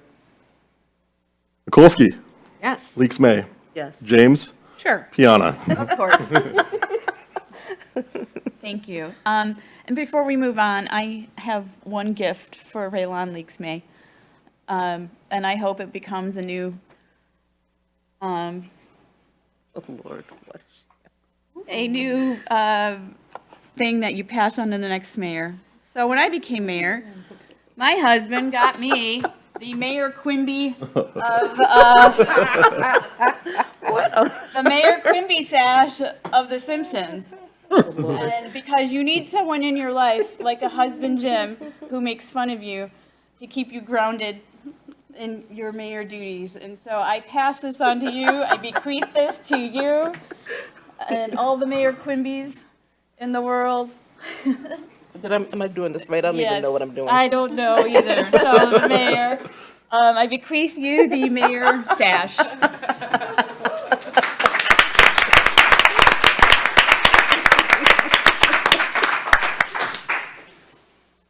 Oh, my gosh. May your family make fun of you while you are mayoring. Keep your life light and hearty. Go ahead. Okay, so I do have a quick call to council item. I surprised myself by not crying as much as I thought I might tonight, because, in part, because I've cried a lot over the last month. As some of you may know, my business partner, Bill Goodman, died unexpectedly about a month ago. And I wanted to take an opportunity to talk briefly about his connection to Ferndale. I met Bill when I was still in law school. I think it was 2006 or 2007. He was the legal director at the Center for Constitutional Rights and drafted articles of impeachment for then President George W. Bush for warrantless surveillance, misleading Congress for the reasons in attacking Iraq, violating laws against torture, and subverting the Constitution's separation of powers. I helped coordinate some local events, raising awareness and urging local city councils to pass resolutions calling upon Congress to introduce articles of impeachment. Monica Conyers introduced such a resolution that was passed by Detroit City Council before her husband, the U.S. Congressman, took any action on it. And on May 29th, 2007, Scott Galloway introduced the resolution that was passed by Ferndale City Council. Around that same time, Bill left CCR and moved to Ferndale, where he became a regular at Bart's. He continued to be a fixture at Bart's long after he moved to Detroit until it closed. And he continued to stay in touch with all of the former staff, but Kelly, the bartender, was his favorite. Losing Bill was unexpected and absolutely devastating. He himself was a civil rights icon, and I'm so lucky to have had him as my partner and my friend. And in the midst of my grief after losing him, just the day after his funeral, I was putting Maggie to bed, and the carbon monoxide detector went off in my house. Bill died under bizarre circumstances that were not natural causes, and my paranoia absolutely went wild. So I grabbed my kid, threw on her robe and her coat, ran outside and called 911. Ferndale Fire Department arrived, checked on my home, found that there was no carbon monoxide anywhere, but it scared the bejesus out of me. So I wanted to thank Captain Schwall and the other firefighter whose name I either forgot or never got.